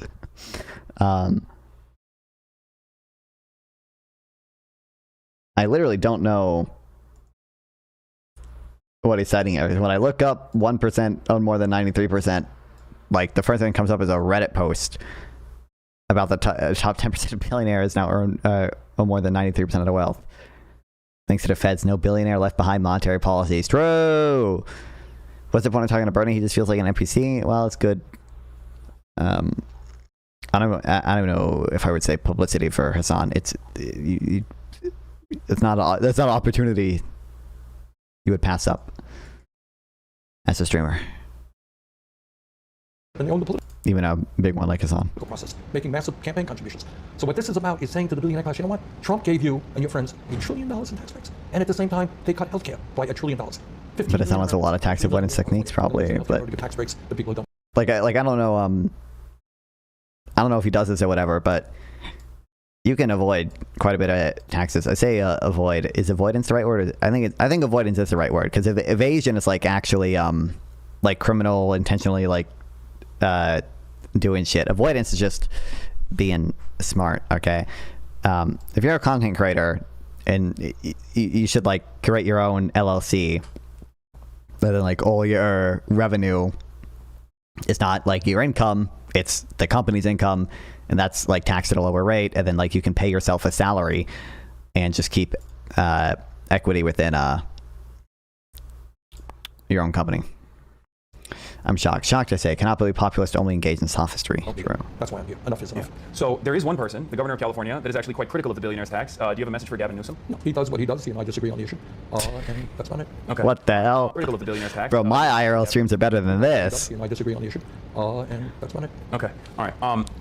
Fine. I am a little bit more critical than you are, I guess, at least. So you're not as nice a guy as me. That's about That's it. true. That's true. Exactly. What do you think about the movement that you've been a part of your whole life that has now grown in size and in popularity? 33% of the Democratic Party's base of support now are self-described Democratic socialists. There have been electoral victories. Well, Mamdani's victory in New York and yeah. Amelia Here's victory in New Jersey. Extraordinary. And great candidates are running all over this country. So to answer your question, I feel very excited about that. And if you ask me why I am optimistic about the future, it is precisely because of great candidates who are coming up, who are prepared to take on the oligarchs. As you know, we did a fighting oligarchy tour. I think in 24 states, 350,000 people came out. Not only Democrats, you have Republicans, you got independents. People are sick and tired of a country where the people on top have it all, while 60% of our people live in paycheck to paycheck. Yeah. I grew up in a family with paycheck to paycheck. I know what that's about. Oh my god. Oh my god. At least in interviews he cites the 60%. Okay, sometimes when he tweets he says like 70 or 80%. Dear Lord, I bet it's an intern or someone tweeting for him, but People can't afford healthcare, they can't afford food, they can't afford childcare, they can't afford housing, and the rich get incredibly richer. People are saying enough is enough. Do you feel like internally within the Democratic Party there is this resistance from establishment Democrats towards this sort of change? I like to call it the left flank candidates. just like me, for real. I am him, Hassan. A serious question. Yeah. Are you asking, is there opposition? Yeah. Yeah, of course there's opposition. Yeah. That's what the struggle is about. The progressive part of the Democratic Party, I'm an independent caucusing with the Democrats, have the crazy idea that maybe we should represent the vast majority of the American people who work for a living and don't have a lot of money. But there are others in part of the Democratic establishment who prefer to spend the time getting campaign contributions from very wealthy people and developing policies which Just like me. Represent those people and certainly do not represent True. So that is the debate that's going on within the Democratic Party. Now, where there is unity is the need to defeat in every way possible the efforts of the most dangerous president in the history of this country, Donald Trump. And I think to the degree that we can work together in the 2026 elections to defeat Republicans and hopefully return the Democrats to power in the House, maybe the Senate, that's the goal. So one of the arguments that was unfairly launched against you over and over again in both 2016 and 2020 was that you were not electable, that the electability argument was on the side of centrist Democrats, more moderate figures. I've been all around the country. I've been all around the world these past couple of years, but especially in the United States of America, both in the oligarchy tour, the No Kings protests that have taken place all around. 7 million people coming out in one day? Yeah, and the ICE resistance that Right. took place in Minnesota? many places, including Minnesota. The one The No Kings protest is like the broadest, most like, what's up, Momentum? Welcome back. You'll start late. No worries, buddy. That's like the broadest, most coalition building. It's got to be a better word than that. Narrow, like protest there is. Like you can be a fucking centrist, never Trump Republican going to No Kings and still kind of fit in there. Or a social democrat going to No Kings and fitting in there. Why are we using that as evidence? Why is that evidence that Bernie is actually electable and everyone secretly loves socialism, democratic socialism, social democracy, whatever we want to classify Bernie as? common thing that I hear from people from all different walks of life is that they are sick and tired of what the Republicans are doing, but they're also very frustrated with the Democrats. And the polling shows that reality as well. There's tremendous dissatisfaction with the Democratic Party at a time when, as the only other viable mainstream party, they're supposed to automatically see a boost in their popularity. Do you feel like the electability argument is turning on its head and more people are finally coming on board with your message, with our message, with the message that centers working class individuals rather than the endless need to moderate for the mythical moderate voter? The short answer is yes. I absolutely believe that. I think what people are seeing now with their own eyes is not only the ugliness and the obscenity of the Trump administration in so many respects, whether it's ICE, whether it's economics, whether it's healthcare and all that. What they are seeing is a nation in which incredible wealth and power are resting in the hands of a few. And that, by the way, is what this campaign Did you know the billionaire is the top 1%? How many times can I mean, I know he's Bernie. I know it's Bernie, guys, but goddamn, okay, Jesus. How many times are we going to get it? Anyone can imagine. You know what they're worried about? They're worried about that working people are saying, sorry, we are going to stand up to you. You can't have it all. You don't own this country. I think it's more so the message. You're right. That or the. I'm sick of Bernie's shtick. Did you know if you make 85K in NYC, you take home less than 60K before paying rent? This is ridiculous. True. I mean, Bernie does not have anything to do with New York City. But okay. Audacity of hope. The people that feel as though their politicians will be responsive for the first time ever, and that change is possible, rather than the business as usual politics that they keep hearing about. That is exactly the point. win. Business as usual is finished. Trump is not business as usual. Elon Musk is not business as usual.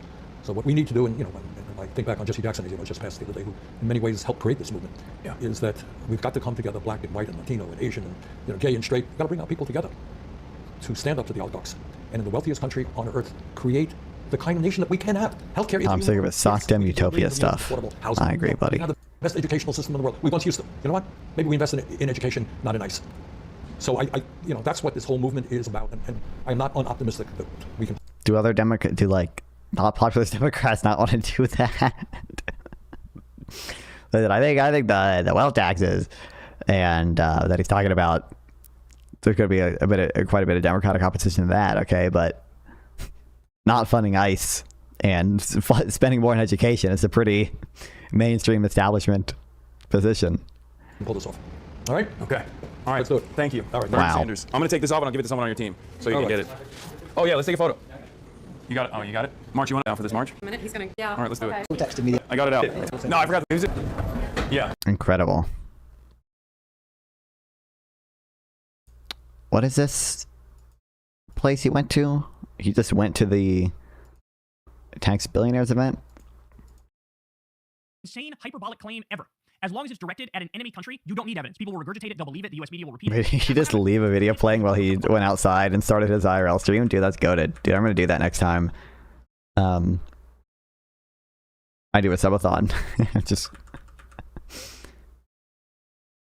Alright, fuck it, I'm done with YouTube shafting in your chat. No more money for YouTube. wait, I gotta fix it right now. I need the money.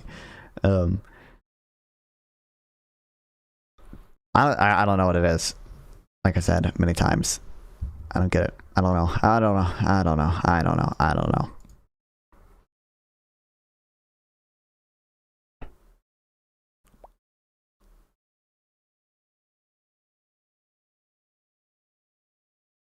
Genius. Oh, that was a wonderful crotch shot. Let's go. I think next time I do an IRL stream, by the way, which will be at the latest, I think April 11th, when the next UFA event is, and it's in North Carolina, so it's like pretty close to me. I'm gonna try streaming in 1080p. I think it could. I'm pretty sure it'll be fine, because I usually stream in 720p, and it doesn't look like horrible, but the donor class, how the fuck is that a problem, YouTube? Well, YouTube is the donor class. Okay, they don't want you talking about them.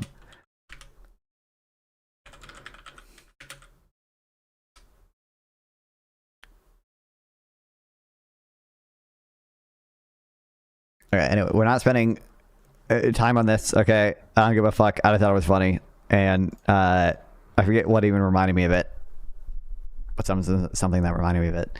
No, this isn't. I'm not joking. Like, it's like no joke. Without a shred of exaggeration. So where does this happen? Where does this happen? Without a shred of exaggeration, it's what's happened here is a Destiny tug just batters a random college student. Destiny and his crew, non-fun, North, etc.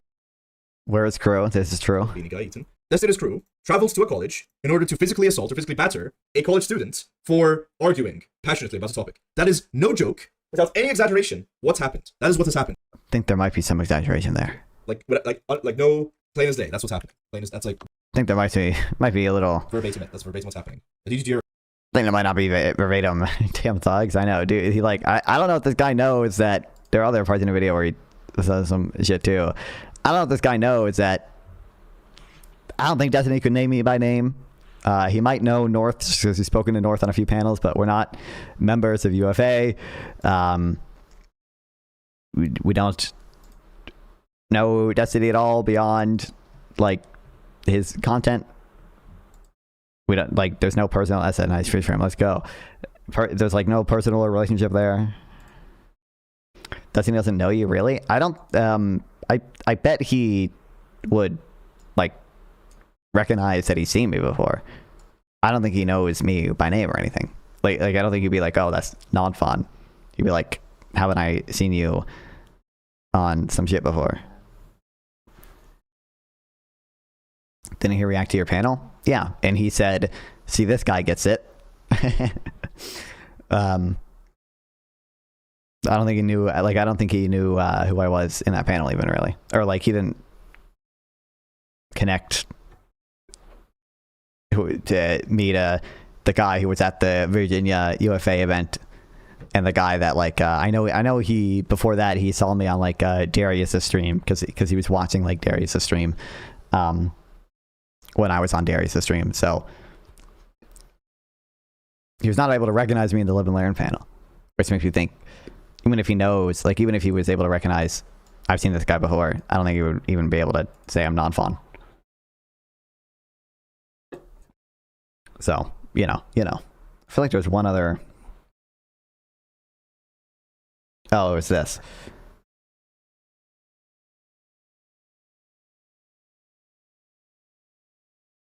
The fucking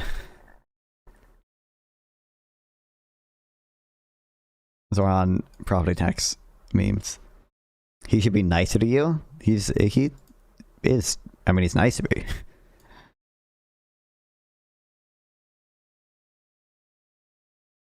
It's just I'm not like interacting with him a ton, and there's 100 people who have interacted with him approximately the same amount as I have, and he obviously cannot be reasonably expected to be able to list all of them by name. This is an election year for governor. But stay away from Destiny, in my opinion. He's a scumbag, carnist, sociopath. True. Well, a lot of people are carnist. I don't intend on getting particularly close to Destiny, okay? I don't really know what value I would even add there, but Local in the legislature. We already have a situation where the governor said, I don't want to raise taxes on millionaires. And this morning she said she doesn't support property tax hikes. I wonder if we have a situation where this is a clash between ideology and reality, and if faced with the fact that you won't get those taxes. at least give you a fun nickname like Tiny times 2. Real. Would you really, really, really raise property taxes here in New York City? This is not a conversation on the basis of ideology. This is a conversation about a fiscal crisis. I have long believed in the importance of taxing the rich. Nobody debates in favor of carnism. He's not simply an unaware, unreflexive carnist. Sure. They're going to watch the presentation, not the whole thing. This is a 2-minute clip, I think. And I've long believed in the need for the state and the city's relationship to be a fair one. What we are speaking about in this moment, however, is not just that long-standing belief, the long-standing issues that have characterized that relationship, but a generational fiscal crisis of $5.4 billion. And when faced with this crisis, the question is, who should pay these taxes? I believe that it should be the wealthiest New Yorkers, the most profitable corporations. I believe that they can I think it should be property tax. afford to pay a little bit more. I hope it's property tax. We are in the most expensive city in the United States of America. I firmly believe in the need to make this an affordable city. I believe that we do so and reckon with structural crises by pursuing the first path, one of raising taxes on the richest New Yorkers, the most profitable corporations, and ending the drain. Would you really, when push comes to shove, raise the property taxes? I do not want to raise property taxes. I have said time and time again that it is a broken system, one that we are sincerely looking to reform, which is why we're going to be sending up a proposed piece of legislation in the next few weeks. What I am showcasing to New Yorkers is that there is one tax the city can raise. It is a broken property tax system. We do not want to do so, which is why we have said time and again that we want to work with Albany to ensure that we resolve this fiscal crisis by addressing the structural roots of it. Thank you, Marshall. I feel like there's got to be a pretty decent chance that Albany, whatever council is in charge of fucking New York City, I'm pretty sure the governor has some say in what taxes they can raise. I feel like there's a pretty good chance that they fucking fold on this. And property taxes won't end up having to be raised. But I honestly, would it be that big of a deal to raise property taxes 9.5%? Would it be that big of a deal? Would it be that big of a deal? As opposed to raising corporate taxes and the millionaire tax that he wants to do? It's not even clear to me which one would be worse. My intuition, it says it's going to raise property tax and cut police offers. Yeah, I mean, I'm I know he has to, I think, raise, I don't know the exact rules or whatever, but he has to raise money for the budget summit. And the options are property tax or the millionaire's tax you want to do. He just can't do the millionaire's tax on his own without like approval from, I think it's like some board from the state.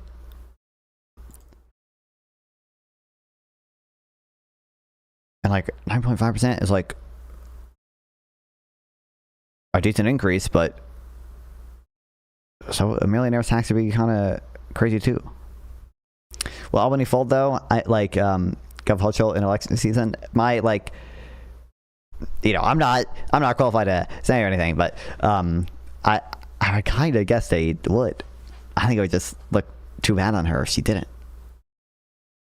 I don't know. Maybe I'm wrong, but especially because it's not. See, I don't live in New York. Okay, and but we're still talking about this. You doing the Ukraine fundraiser? Yeah, I was invited to do it. It's just there's nothing fancy, nothing special. Okay, it's a PayPal link. If you are not crowding out funding to more effective charities, I encourage you to donate to the Ukraine fundraiser instead of to me. I was invited to do it by Spider, Loner Box editor / orbiter guy. So I said, sure.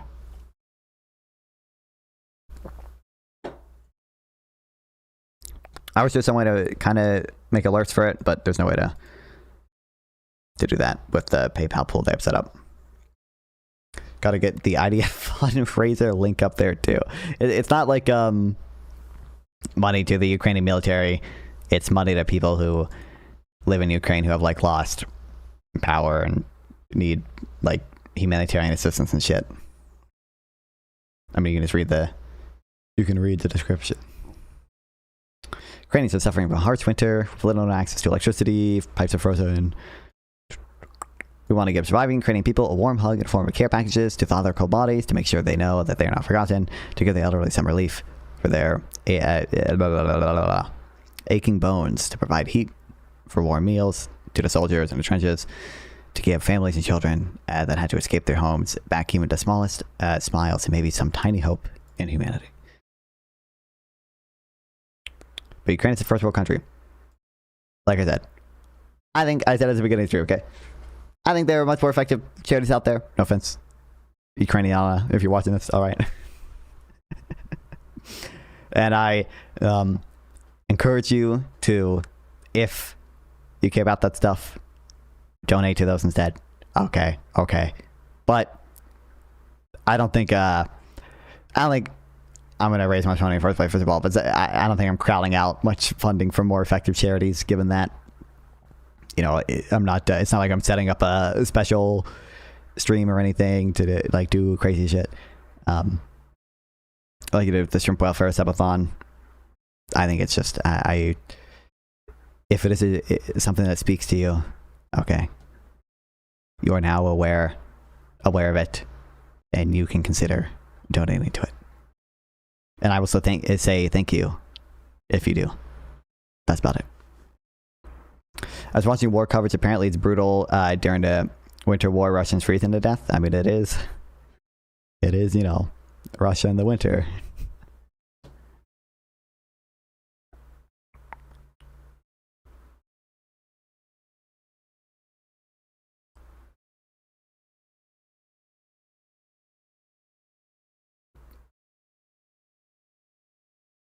But like, does anyone know how? I don't know how the fuck New York's budget shit works. Does Zorhan have to fund everything here, or can there be some compromise where it's like Zorhan does some spending cuts? And maybe he gets a concession in the form of like a little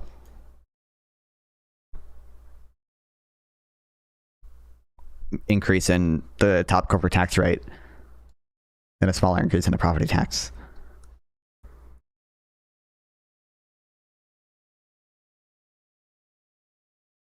Mayor acknowledged that his proposal would not merely force the wealthy to pay more taxes, but also be a tax on working and middle-class New Yorkers. Did you see Zorhan folded on the homeless sweep policy? I did. Mayor acknowledged that his proposal would not merely force the wealthy to pay more taxes. For that, the New York City's mayor had little authority to raise taxes without the governor and legislators' acquiescence, and said that a city property tax increase combined with raiding the city's reserve funds was the only way to address a looming budget deficit projected to reach $5.4 billion over 2 years. If we cannot follow this first path, referring to its proposed income tax hike on the wealthiest New Yorkers, we will be forced onto a much more damaging path of last resort, one where we have to use the only tools at the city's disposal, raising property taxes and raiding our reserves. The second path is painful. We will continue to work with Albany to avoid it. Zorhan just has terrible policies so far as socialist meeting reality. I mean, I don't agree with most of Zorhan's policy, but policies, to my knowledge, he hasn't like done that crazy of shit so far. Has he even done the rent freeze yet?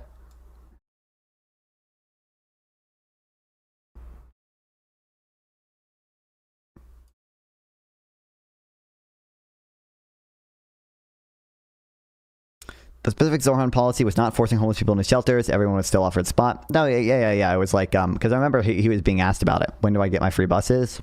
Yeah, I don't know if he's done that or whatever. Terrible housing policy, terrible homeless policy, killed 17 people, etc. Yeah, I know people still offered a spot. It was just, he just said like, oh, you know, we're not going to force people. I remember him being asked at a press conference, like, well, what if someone is just straight up going to die? And he was like, well, that's why we need more social service workers to repeatedly ask people whether they want to come in or not or whatever, and more mental health facilities. I mean, it was a very political answer. So.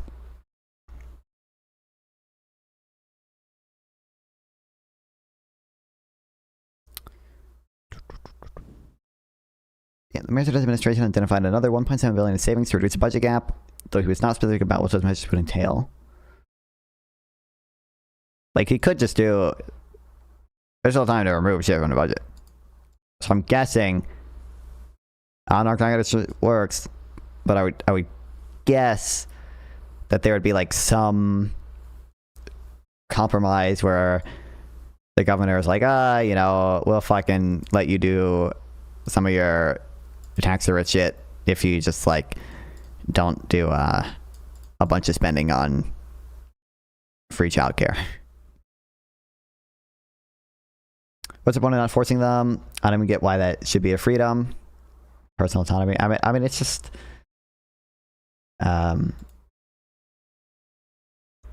it might be bad optically as well, but the optics of homeless people dying, Nicole, is probably worse, to be honest. I think generally there's just some intuition that like the state forcefully kidnapping people. Read my last comment? I did. Oh, this one? But yeah, the state forcefully institutionalizing. Even that is too, it's not detained, it's not institutionalizing, because they're not really put in an institution, they're just put in a homeless shelter or whatever. But there's some intuition that the state doing that is like typically wrong, and people don't like that.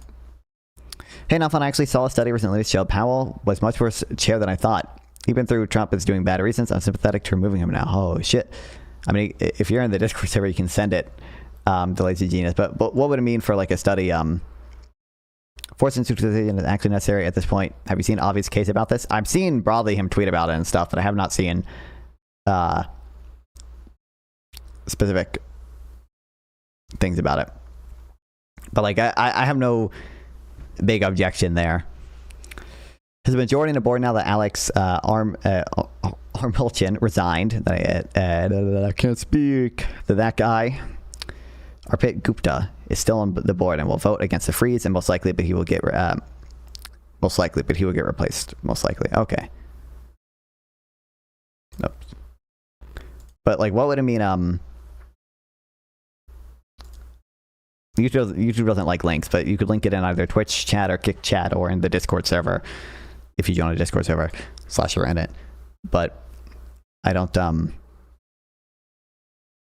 know what it would mean for like a study to say Powell's the worst Fed chair, with like, in the sense that it showed like more inflation was caused by monetary factors than you thought, or what exactly?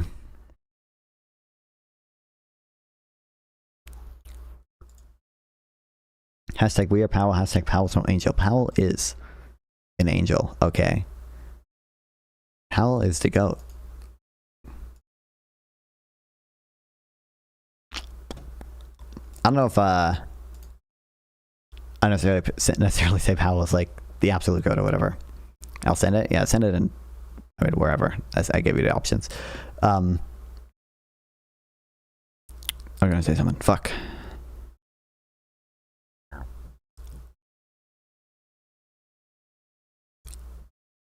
Kill me. Fuck.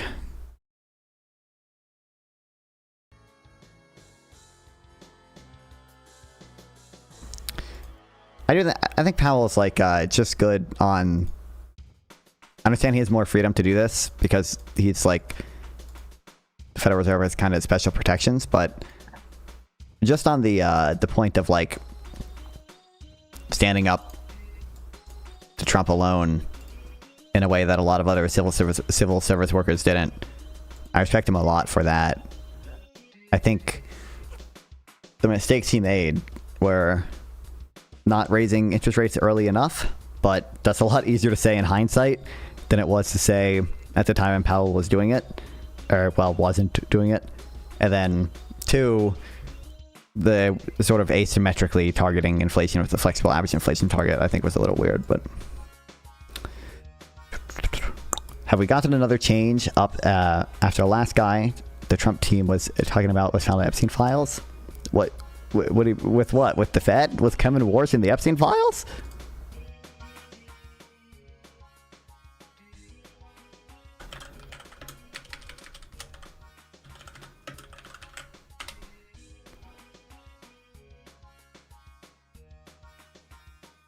Anyway, okay. What's your overall assessment of Zorhan's agenda implementation so far? Honestly, I honestly don't know.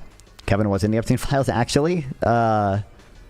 What I heard, okay. I mean, they're not gonna... Do they care? I'm not certain why they would care. Surprising but true. I mean, it's also not... I mean, it's not that surprising, right? Should have let Silicon Valley Bank fail. Why? I don't know.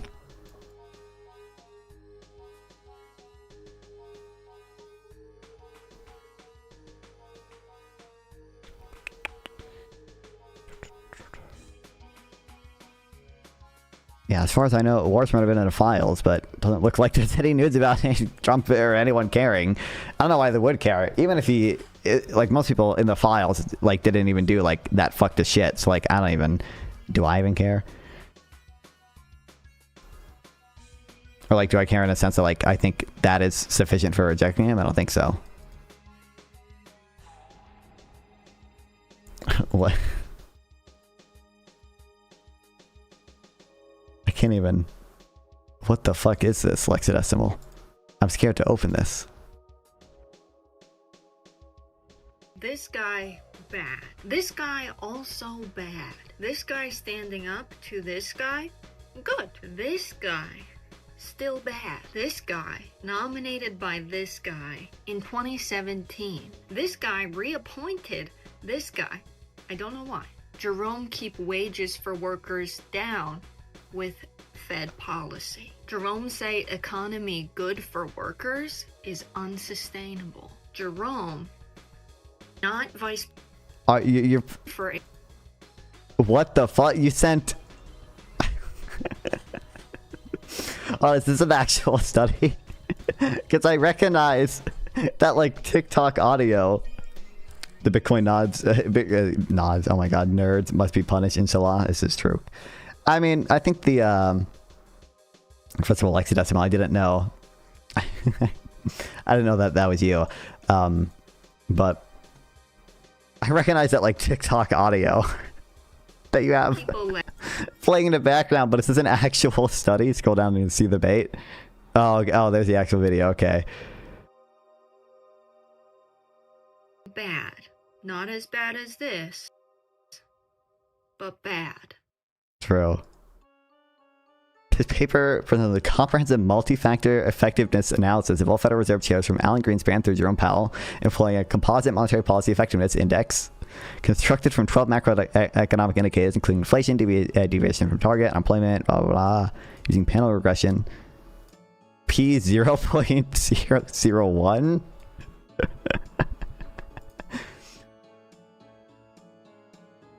Our results indicate that Ben Bernanke and Janet Yellen were the strongest performers, with Jerome Powell's tenure scores lowest in the quartile across 7 of 12 sub-indicators, driven primarily by post-2021 inflation mismanagement, communication inconsistency, and delayed tightening response, robust checks across alternative wage. Is this AI generated?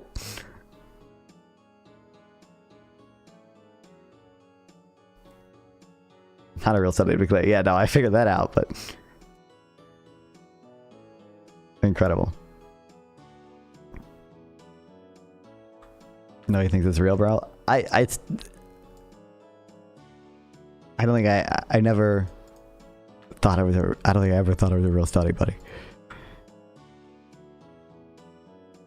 I was uncertain when I first opened it because I thought you would like use the real study and just put the audio in the background. But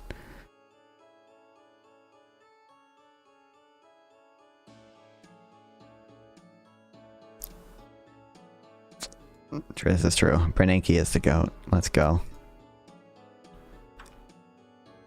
Both bad, same time.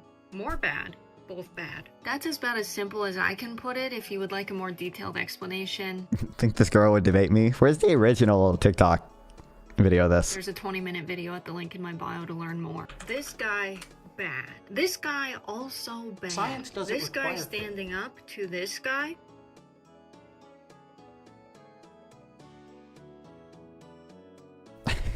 Okay, this has to be AI generated, bro. There's no way you wrote all of this shit. You might have written this one.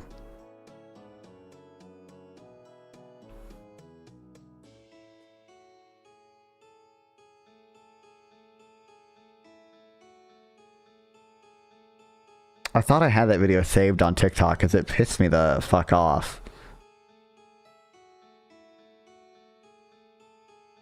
Have you seen obvious anti-Trump welfare stuff? Thoughts?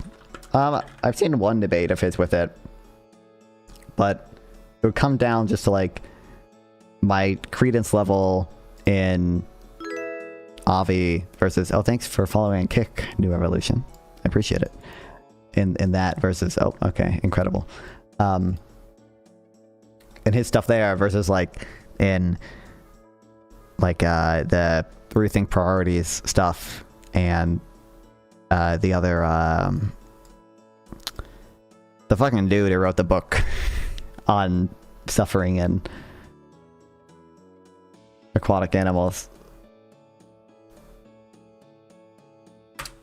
Who do you have more credence in? The people that aren't Alvi. No offense.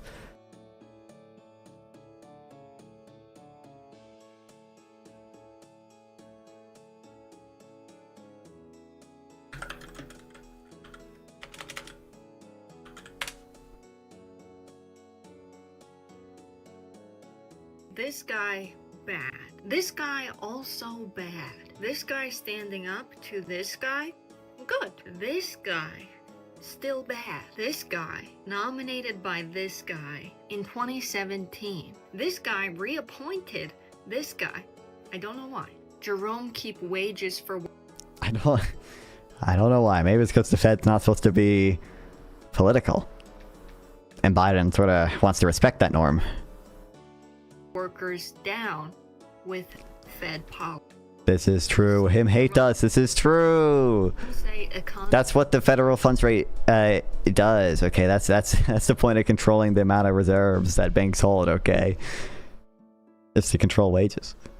It's like, does the Fed internally even give a fuck anymore about the wage price spiral stuff? They they like have estimates of like the natural rate of unemployment and such, but I don't even think they internally give that much of a fuck about any concerns about a wage price spiral. And the suffering, true. Yellen is a good family friend. Me good for workers is Oh fuck, you reminded me of something wrong. I have to make, hold on, I'm gonna write it down so I don't forget this time. I gotta make the shrimp gun thing an emote. unsustainable. Jerome, not vice presidential candidate for AOC. Jerome, not hero. Jerome, not school walkout. Thing what's wrong with Avi? There's nothing like wrong with Avi. I just like when I see Avi make an argument that like sounds plausible, that like, oh, shrimp have first of all, I don't actually know what his argument is for. He said that he doesn't think shrimp have any like non-trivial sentience, and I don't know what the argument for that is. But secondly, the argument about like the type of nociceptors they have, like that argument is that sounds plausible, but I guess that like I trust more in the research of rethink priorities and such. Oh shit! Cereal for a meal every day. What the fuck? What the fuck? Range of 188 viewers. Okay, well, shout out to Cereal for every meal. How did I read that name so bad at the beginning? Let's go. Based. What's up, Dylan Thomas? Hold on, I don't know what I don't know what this person is. Who's the person? Vagina. I agree with this. This is based. Where's that person? I'm following them. I'm gonna pretend like I know them. They don't have their VODs up? Oh shit.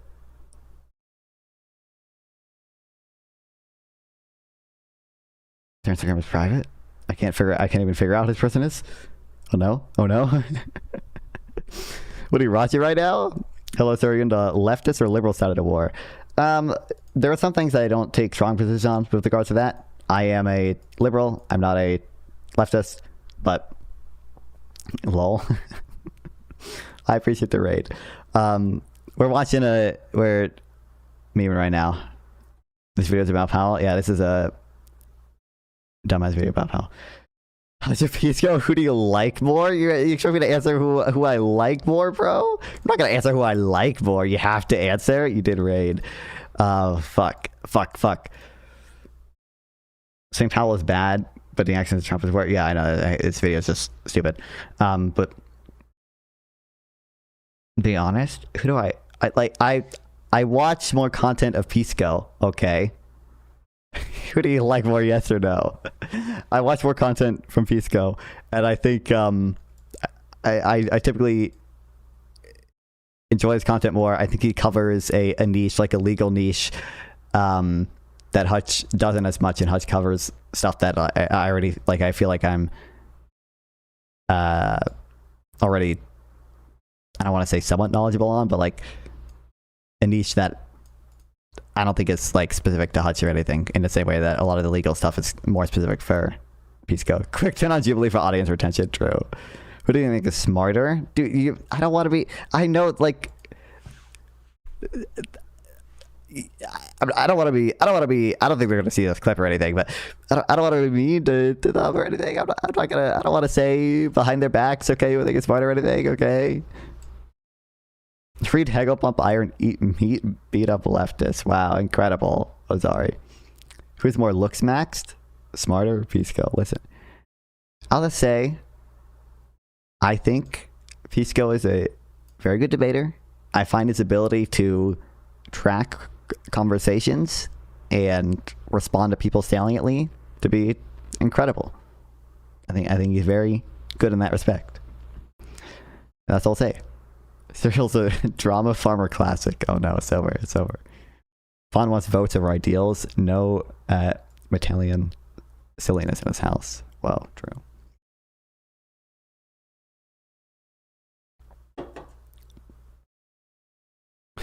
Serial debate.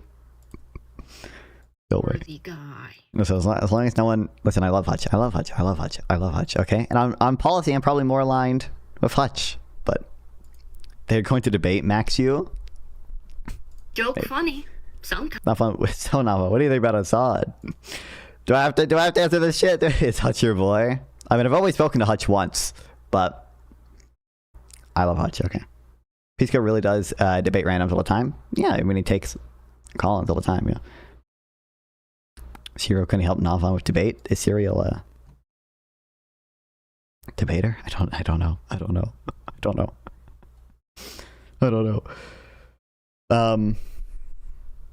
Is the sun net benefit to the world? How much money he donated to charity? I don't know. That one's been on Live and Learn, by the way. Yeah, I know. That's what I spoke to Hutch. I spoke to Pisco a few more times, but listen, I'm not. I ain't a socialist. Okay, I'm a liberal. I like capitalism. I like democracy. Hutch does not. Hutch does like those things. Hassan is not like those things. On foreign policy, we're going to be especially not aligned. I'm not pro-Israel really. I just think he's just like very anti-American in his foreign policy shit. And then what else do I have to say? I don't know. Pisco, the H3 drama streamer.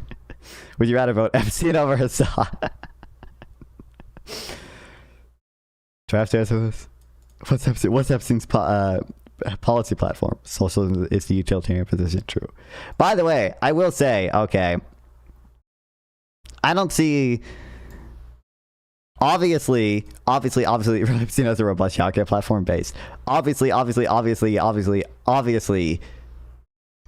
the policy platform of Epstein is going to be relevant to that question, okay? I saw I think it was Ogre Boy getting upset about that on Twitter or whatever. He was just like, oh my god, this guy would consider voting for fucking a pedophile. Like, Epstein from Mass of the world, this is true. Like, obviously, there should be a logically possible. I saw this easy money, I know. I don't think there's any new Jubilee shit to react to. There should be a logically possible policy platform that Epstein could have that is like sufficiently good enough to. What the fuck did I click on? What's this? To vote for him over Trump. Oh, it's this shit. Extractions only, though. Oh yeah, I heard kids get free until extractions only, though. Incredible. Trade-off is pretty clear. On one hand, you lower edging cent. On the other hand, you say do dive us into fiscal grapes. True. It was Hassan, not Trump. Sorry, did I say Trump? Hassan. Or, Not fun. Seriously, who is a serial person? I don't know. All their Twitch watchers are private, and they have no YouTube presence. Literally zero public content whatsoever. I don't know. Whoever they are, they're based for rating. Okay. Make sure to like and follow, chat. Make sure to smash the follow button. Make sure to drop a Prime sub. Make sure to join the Discord server. Discord in the chat. Make sure to what else can I plug? Make sure to donate to the Shrimp Welfare Project. To the Shrimp Welfare Project, and also the Ukraine fundraiser that's actually pinned right now. But I can't find anything. Yeah, I don't know who they are. No offense, Serial. Little bit. Jerome make people unemployed lose their home and become homeless. Jerome policies violent. Jerome like bruh. And any well, I want to say in any alternate reality where inflation was pretty bad, but we also kind of live in that reality. We are Charlie Kirk. True. Serial is everybody and nobody. Easy. Okay, good to know. But inflation was pretty bad. But if inflation was 2 times worse, she would just be saying the opposite with inflation. She'd just be saying the opposite with inflation. Jerome Powell will make your real wage go down, make you lose home, violent. And become homeless. Jerome policies violent. Jerome job not boring. Jerome job not math. Jerome job run economy for big business. True, that's what's in the Fed's platform. This is funny? What is funny? Oh, that you can do exclamation point Discord in my Discord server and it sends the link. Not math. It's also... He's not a dictator of the FOMC. Like, they vote. They have to vote on yet. Don't make people have less money. People less money. Ooh, people angry. People fear. People susceptible to fascist demagogue takeover. Jerome Powell, vested interest in getting Trump elected. Not as bad as this, but bad. Both Kill bad, same time. More bad, both bad. That's about as simple as I can put it. If you would like a more detailed explanation, there's a 20-minute video at the link in my bio to learn more. This guy... What's this 20-minute video? I never watched it. Oh shit. Wait, is it just gonna be Nauru hate? Like, I don't like Nauru. But that's a lot different than what she was saying. Nauru is one of those... I trust her since she's using caveman speak. This is the Zoomer mindset. People know about. Whenever I mention it, I get a lot of questions, but there's not a free and easy explainer for it that I can find anywhere on the internet. So I guess we'll do one now. This is a policy... There's one right here, bro. The fault in R stars. Literal 5 IQ person, yeah. Look at this wonderful post from Joey. Oh, I don't know how to fuck to pronounce his last name. This person bad. This person more bad. I think this woman uninformed. She got 34K. How many TikTok followers does he have? 500,000 TikTok followers. It's over. Was that title triggered me? Yeah.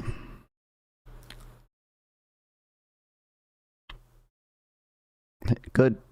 Well, you know, I don't know how much this will appeal to the Gen Z brain, honestly. But you know.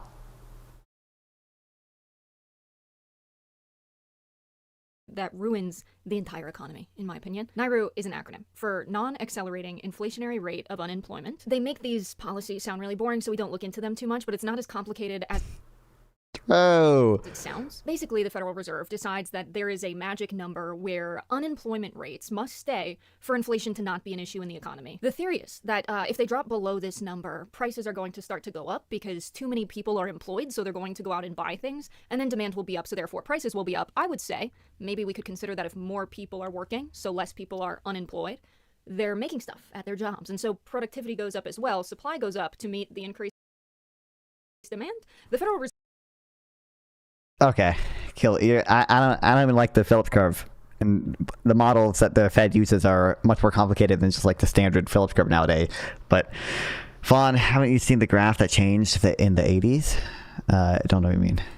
Maybe we could consider that if more people are working, so less people are unemployed, they're making stuff at their jobs, and so... So, no one at the Fed would like disagree that capacity utilization is also relevant, and that, you know, if there's slack, right, if there is a low capacity utilization, companies can easily expand output. That printing a ton of money, doing demand side stimulus might not necessarily have a big impact on inflation. That's part of the justification for doing stimulus, is that we are, you know, utilizing excess capacity rather than letting it sit stagnant by doing this stimulus. And then this is just this is, we have a service economy. How issue in what regard? Goes up as well. Supply goes up to meet the... I mean, services can probably expand output less. They're probably less able to expand output than other like manufacturing companies are. Well, I guess like for software, that's not the case, but for other services. Increased demand. The Federal Reserve does not see it this way. So what does the Federal Reserve do? Oh, sorry. Did she? So less people are unemployed. They're making stuff at their jobs, and so productivity goes up as well. Supply goes up to meet... Productivity obviously does not necessarily go up. more people can be producing things and making things, and we can make more things, and output can expand without productivity going up. And like, in fact, because like the number of people working is the denominator in that equation, like they're the inputs, expanding the number of people working can, at least all else equal, can like decrease productivity. Like that's why when we revise job numbers down, productivity goes up, because when we realize that we made less jobs than we think, that means we still kept the same output but with less workers. The increased demand, the Federal Reserve. Competition of services doesn't meet demand of ordinary consumers from materials. In fact, it makes it much worse. Like RAM and these are both, I don't know what the fuck you mean. These are both not really services. I mean, AI is the service, right? And they are, because there's demand for AI, and building AI data centers, they're buying up all the SSD and RAMs. But this can happen in any market, really. It's just that right now, AI is the big thing that people are investing in, and that there's demand for. Reserve does not see it this way. So what does the Federal Reserve do? When the... Sorry, I keep getting checked my chat. She confuses the supply curve with quantity demand, it sounds like. Goes up to meet the increase Quantity supplied, sorry. demand. The Federal Reserve does not see it this way. So like, well,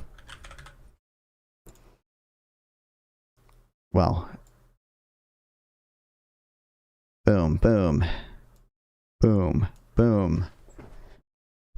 Like, this is your supply curve. Ignore how it's janky.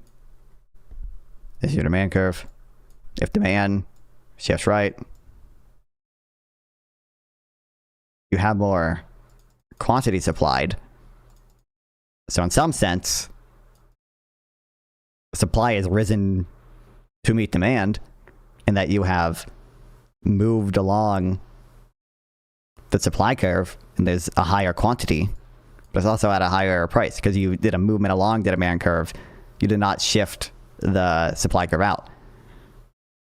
Now, eventually, because supply over a long enough time horizon is elastic, you would probably see supply shift outward. In that case, you would, eventually have higher output at a lower than I didn't draw the initial place, but at the same initial price or lower initial price, depending on how much supply grows. So what does the Federal Reserve do? When the unemployment rates drop... The competition of businesses that create things end up creating demand for physical goods that will subsequently be filled. Yeah, so companies that produce services or anything need inputs, and they have demand for those inputs that will subsequently be filled. And physical goods can benefit ordinary people. But the reason that they demand the inputs is because they're producing a service or whatever that also benefits ordinary people. And markets probably tend to do a pretty good job at allocating those resources sufficiently based on people's willingness to pay for those products. I work out all day to reduce this attraction to you. True. You just sent this ship and go, whoa. Didn't you know, and everything changed in 1971. Didn't you see the graph? Which that wasn't even the Fed, to my knowledge, did not have any say really in taking us off the gold standard, which is usually what people complain about then. Or if you're a leftist, you don't complain about the gold standard, you complain about the Reaganomics or whatever, and the Fed did not really have a say in that either. I must ask, are you a money guy? I'm interested in economics. How's your Ramadan fasting going? During Ramadan, you can eat, can't you eat after sundown? It wouldn't even be that hard for me because I have a reversed sleep schedule. So most of the meals I eat are kind of after sundown anyway, by default. Night is free, yes. Yeah, it would not even be that hard for me. math and chemistry are witchcraft. The apocalypse can come now. I failed enough school anyway. Bates, Robin Hood, welcome. Competition may shake out the demand higher, but the benefits that ordinary people for physical goods will stay as long as they adopt them into their lifestyle. I don't know. I just don't know what that means. Just don't know what that means. Reversely, what about school? I only have like physical in-person school 2 days a week on Monday and Wednesday, and classes start at 5:30 p.m. So, you know, don't have to get up that early. I have to make sure I'm up by 4 p.m. Difficult, I know. Neoclassical or neoliberal with regards to, are you asking what I am? What do you mean? Below this number, they decide it's time to raise interest rates. Similarly, Also, hold on, where's the thing here?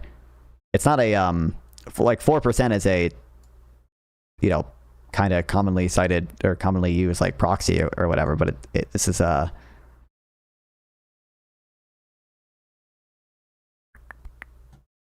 this is all CBO's estimates. This is the FOMC, I think.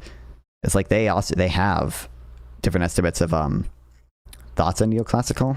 I don't know. Neoclassical is almost too broad of a term to like be that meaningful to me. Like, I think obviously there's going to be a lot of neoclassical assumptions or models that I'm going to align with, but there's going to be some that I take issue with.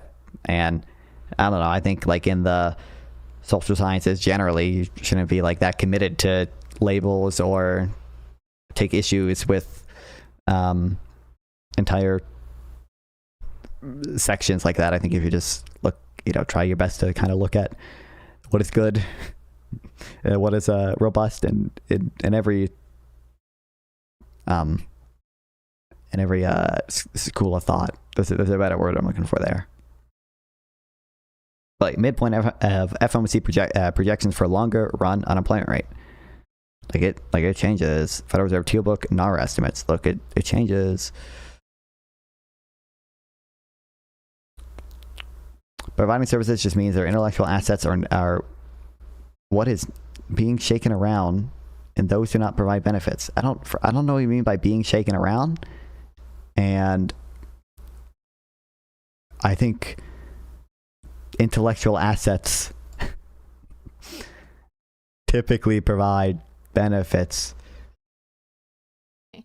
if inflation goes up, they will raise interest rates for the same reason, all because of this policy. The policy works like this. The Federal Reserve raises interest rates, so it becomes more expensive for banks to get money. That means banks will raise the price, the interest rate on their loans and mortgages. It becomes more expensive for the public to borrow money. And so then less people will do it. Less people will invest in businesses and start new ones. There will be less economic activity. There will be less jobs. And so then less people will have money to go out and spend in the economy. Demand will go down. There's no data to support the impact of interest rates actually reduces inflation. And so they've been... That's just not true. There are disputes over data. Thanks for the sub, Nathan Jordan. I appreciate it. Nathaniel, I think it was. There are disputes over the data, but it's not like there's no data. It's not like there's no studies that you can find. Are you MAGA? No. About whether or not interest rates have an effect on inflation. I don't have like notes on that specifically, so I'd have to dig through a bit on some stuff.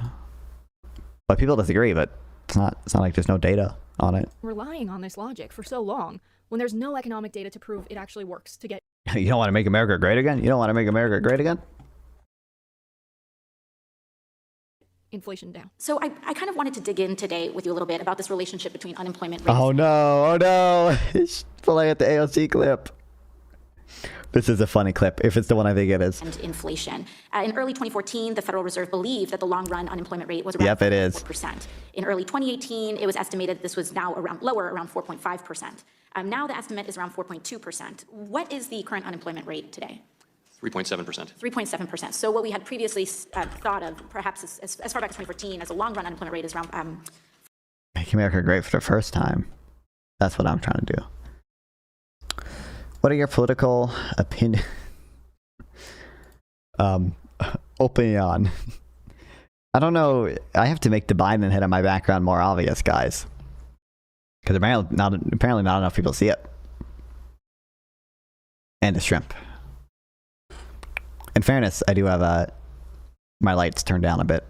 It's darker than it usually is. Sometimes it's more obvious if I turn the brightness of my lights up. It's bright on me, though. 5.4%. What we're currently experiencing is 3.7, lower than that estimate. But unemployment has fallen about 3 full points since 2014. But inflation is no higher today than it was 5 years ago. Given these facts, do you think it's possible that the Fed's estimates of the lowest sustainable unemployment rate may... Do you like I/Trump? What do you... If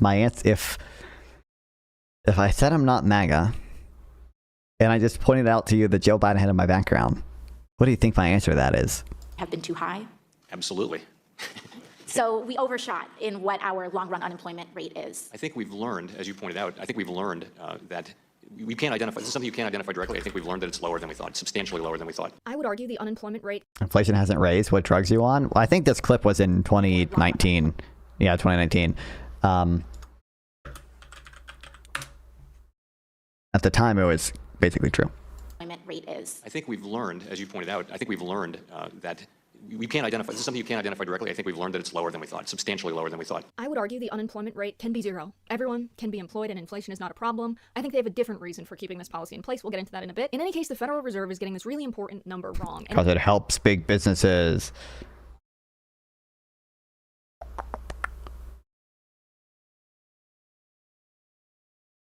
There's one study I'm looking for that I saw Decker tweet out.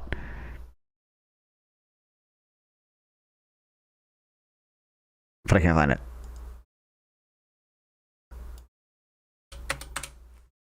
Do you think Greeks are white? I think Drew Pavlou specifically is white, and I think every other Greek is not white. It has a high consequence of people not putting food... Can everyone be employed? Do the jobs exist? I mean, at certain points in time, there have been, more job openings than unemployed people. That's not quite true anymore. But you could just put everyone in a camp, okay? Just like Keynes wanted to do. Food on their table, not making their mortgage payments, and it's all because... Well, like City Journal didn't expect this. I had it open for a while. I just looked up Kevin Warsh because Chapingo said he was in the Epstein files, and he said, has there been any news about him since that was revealed? And I thought they might have not nominated him because he was in the Epstein files, but obviously they just don't care. And I kind of doubt he even did it. I doubt he did anything particularly bad. A lot of people just mentioned in the files did not do anything like super bad. You just look up what he's mentioned in. Because of this arbitrary number. And you might be thinking, well, the Federal Reserve is full of really smart people who've probably done the calculation and figured out, this number is really important and we're just trying to keep inflation in check and it would be much worse if we didn't set this target and keep interest rates so high. You might be thinking that. I don't think that's the case because former Fed Governor Daniel Tarullo admitted that the Fed has no working theory of inflation. Similarly, people have argued that these models of the relationship between interest rates on I don't think that's the case because former Fed Governor Daniel Tarullo admitted that the Fed has no working theory of inflation. Similarly, I'm guessing I saw you at the island, true. What he probably meant by that was that not, all the Fed regional banks and the Fed itself do not have a cohesive, unified theory of what causes inflation. I reckon that they would all be aligned with the idea that the long run average rate of inflation is largely determined by the quantity of money. Maybe my girl Sabrine Hassenfelder got caught up in the files because she was mentioned in one of the emails. What do you think about Tracy's coverage of the big Steen? I don't know any. I don't know what you're talking about. Is it Michael Tracy or whoever? The guy? Inflation is caused by raising of the minimum wage. Simple math. This is true. Well, thanks, N. Jordan, for the follow. I appreciate it. This is true. I think there is evidence that raising the minimum wage can cause price increases, but if tariffs aren't inflationary because it's a one-time price increase, okay, then neither is minimum wage. And thanks, Legend and Drunken Gamer, for following too. Fed doesn't have a theory of inflation. People didn't set this target and keep interest rates so high. You might be thinking that. I don't think that's the case because former Fed Governor Daniel Tarullo admitted that the Fed has no working theory of inflation. Similarly, people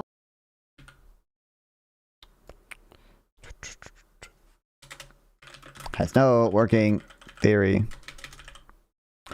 of inflation.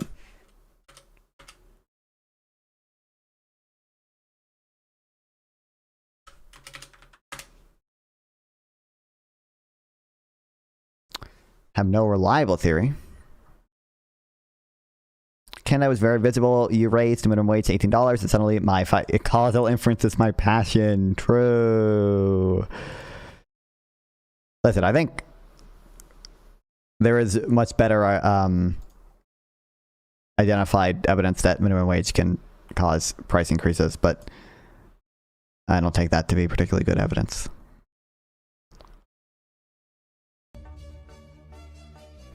Wizard cat based. Yet another video of Zero mentions of a dual mandate. What do you mean? She's literally talking about Nauru right now. Central bankers are stealing the economy without the benefit of a reliable theory of what drives inflation. Said economists displayed a paradoxical faith in the usefulness of unobservable concepts such as natural rate of unemployment or the neutral rate of interest, even as they expressed doubts about how robust those concepts were.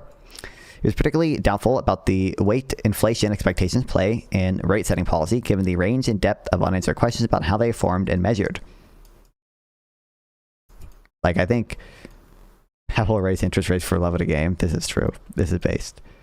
I saw, did you guys see, I'm reading Financial Times right now. It's reminding me, Michael R. Strand, whoever, like, he just wrote a column, updated me a little bit. I'm going to transfer to UNC. I don't know.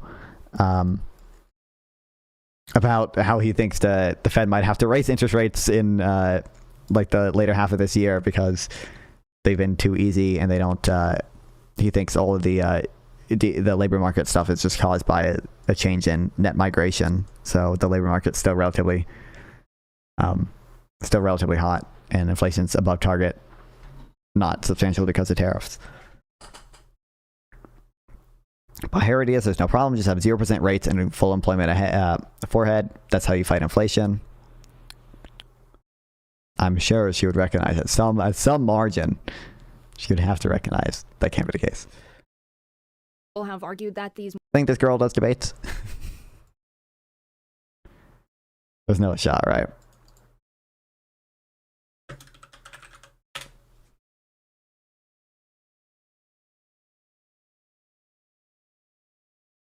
What the fuck? Quick announcement before we get into today's video. I recently signed up on Rumble, on Odyssey, risk-free trial. Follow me on Rumble, guys. Exclamation point Rumble in chat. I don't know if I have a command for that, but I do stream on Rumble. Do you believe the average person in North America is not willing to do starter jobs? No. I'll see if it pays for itself in a month. GetMeInAHeater.com. So I saw this debate cross my radar on the Twitter.com when Jessica Burbank's fans were posting highlights of her supposedly winning this conversation, winning this argument. But when I played the highlights, when I listened to them, I didn't really hear anything good. So I thought, oh wow, Styx Exenhammer must have been absolutely terrible if this was considered a winning point. So I clicked on the video, watched it in full, and I came to the conclusion that this debate was not my favorite, that Styx Exenhammer did win. However, he could have argued certain points better. These conversations start off, which is a race to the bottom and who's more die-hard, try-hard, working class. With this deep, that if you one step from homelessness before, multiple times, actually. The baby, by the way, is speaking as well in the background, so I've got an extra co-host up there. I've been a step from homelessness multiple times. I had no opportunities, of course, right as I was entering college was the Great Recession, the prolonged. And that really got her thinking that, wow, hard work definitely doesn't apply because her parents worked hard and something happened to her parents that she vaguely alludes to. I also don't care about Styx Exenhammer living up in the mountain. Here first with the guns and with the power, who killed people and who took land and resources. Is that a good reason for him to be able to control people's labor and pay them less than the value of their labor is worth? Yeah, that's a little bit to unpack. First and foremost, I like how you say, should the people that own the means of production really be owning them, as though it was any business of yours who actually does? You would simply Let's go. Incredible. That's to the fault of the company itself if they're not willing to pay workers a living wage. True. So that's fine. It's a temporary problem. But I think it's a huge opportunity for Pizza Hut to close, for McDonald's to close, and for people to shop at local small businesses instead, and for work to be found elsewhere. California's public space. I mean, first of all, I don't think that's how you should be analyzing it or not, but regardless of that, I would guess, I don't have any empirical evidence to back it up, but I would guess a company like McDonald's probably the best able to deal with a minimum wage hike as opposed to local small businesses. Spending. They talk a lot about their deficit. I don't think that's a problem because we're in a high interest rate environment. The money's going to have to come from somewhere for an economy to grow. And any time we've seen a high interest rate environment and the investment not coming from the private sector, it forces public sectors to go into deficit. Otherwise, the economy won't grow. I think that's a hell of a pitch. In fact, What? AirPod. What the fuck? Huh? It forces public sectors to go into the economy to grow. And any time we've seen a high interest rate environment and the investment not coming from the private sector, it forces public sectors to go into deficit.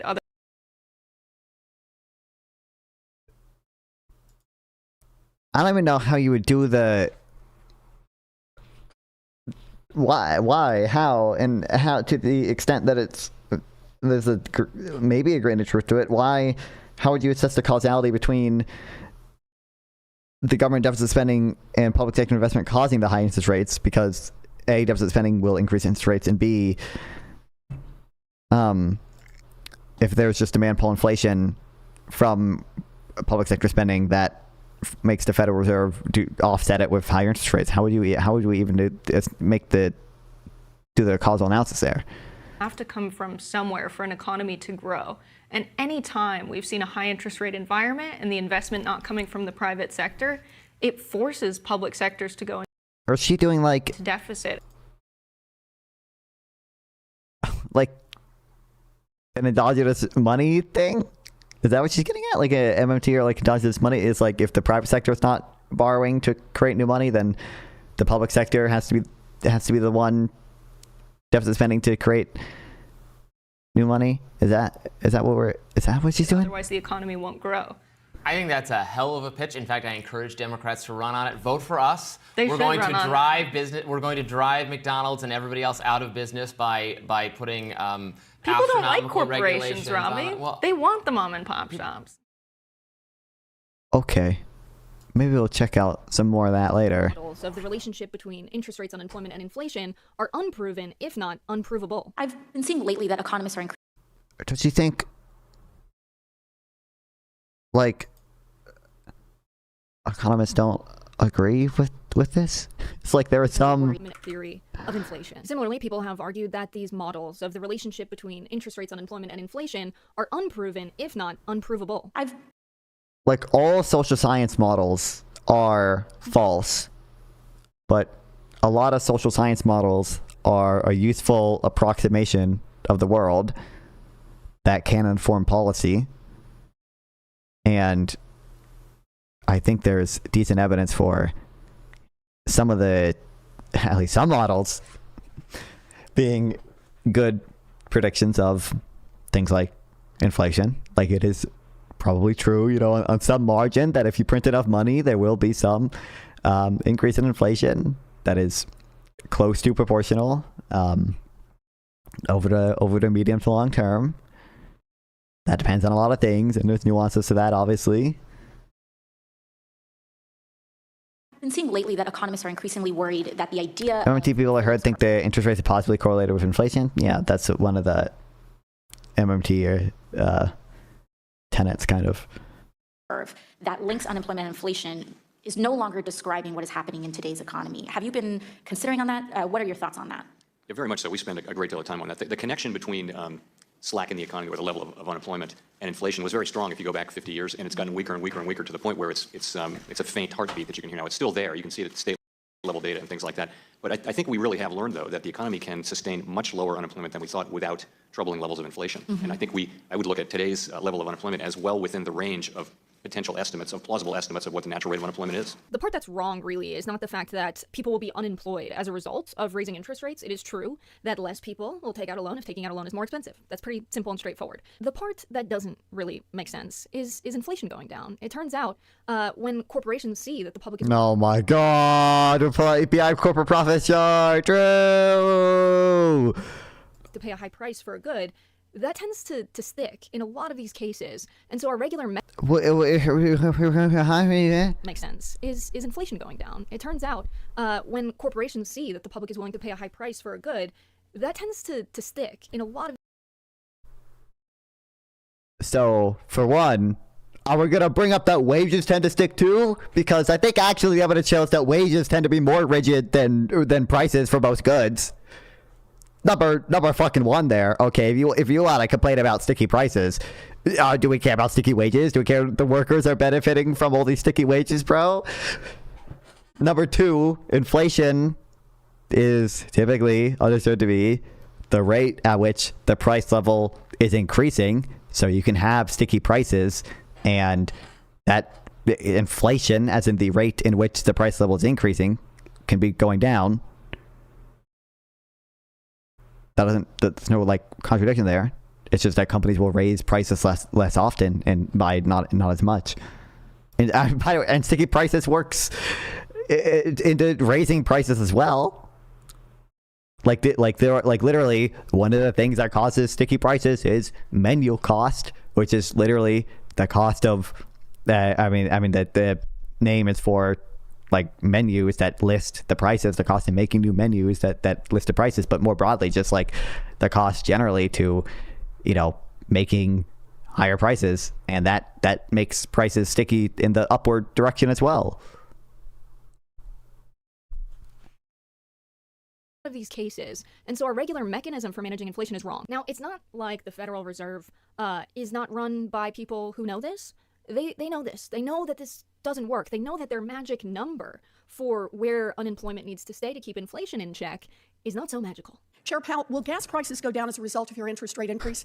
I would not think so, no. Okay. That matters because gas prices are one of the single biggest drivers of inflation. Energy prices overall drove... Bro, why do you think we have core inflation? Why do you think we have core inflation? The Fed is supposed to control the demand side. They're not supposed to control the supply side. They're supposed to look through the supply side, and energy is driven overwhelmingly by the supply side and the volatility in the supply of it.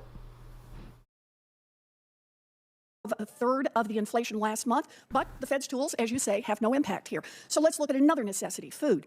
Price of groceries is up nearly 12% this year. Americans feel the pinch. No matter how much groceries cost, people still got to eat. Chair Powell, will the Fed's interest rate increases bring food prices down for families? I wouldn't say so, no. Okay. So, I wish... So a Fed increase... I wish Powell would clarify this, because Warren is saying, are they going to go down? And by the way, food is another thing not included in core inflation because, it's also volatile and also often, supply shocks cause that stuff, and the Fed's not really supposed to care about those. But the Fed's not supposed to, they're not trying to cause deflation, they're trying to cause disinflation. So the price is not going to go down. The rate at which the price is increasing is what goes down. The rate is what goes down, not the price itself. But I wish Powell would clarify that.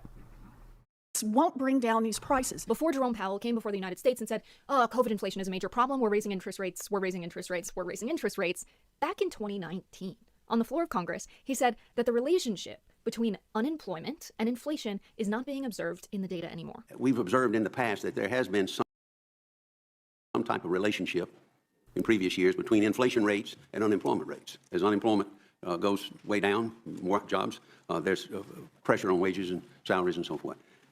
Is there a new paradigm out there as far as evaluating this today, and is it because of the global economy, or what is it? Because we have low unemployment, but we have, at the moment, not a lot of pressure from your testimony and what we observed on inflation? So the relationship between slack in the economy, or unemployment, and inflation was a strong one 50 years ago. If you remember, in the 60s, there was a close correlation there. And that has gone away, and it's really been But we had a different economy then, did we not?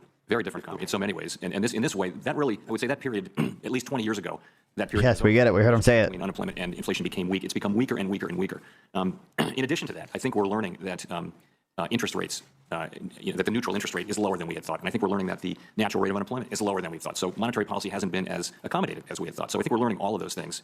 At the end of the day, there has to be a connection because low unemployment will drive wages up, and ultimately higher wages will drive inflation, but we haven't reached that point. And in any case, the connection between the two is quite small these days. People yearn for the Great Depression too, apparently. Dude, they yearn for fucking 70s stagflation with this shit.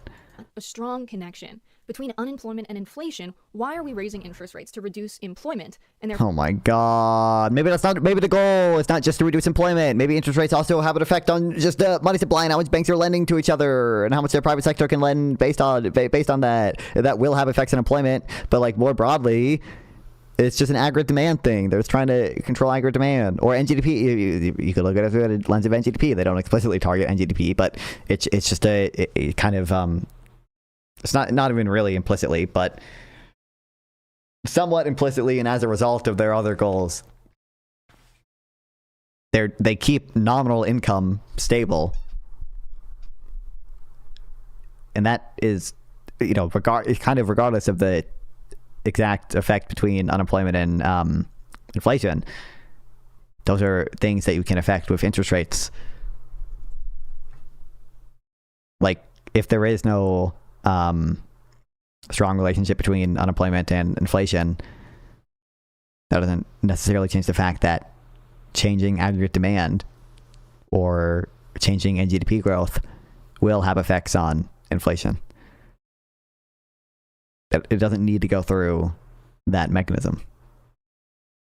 But the idea is, well, there's two ideas. There is a concern that some people have about a wage price spiral, and Powell was just talking about how that concern still exists at some level, but he thinks that it's not nearly as strong as a relationship as it was 50 years ago. But generally, if you change aggregate demand, you're going to affect inflation and unemployment in opposite directions. But no one is claiming it has to go through that mechanism. Step on the connection between the United States, disconnecting the dollar from the gold standard, making imagination the only thing that controls the U.S. dollar. True.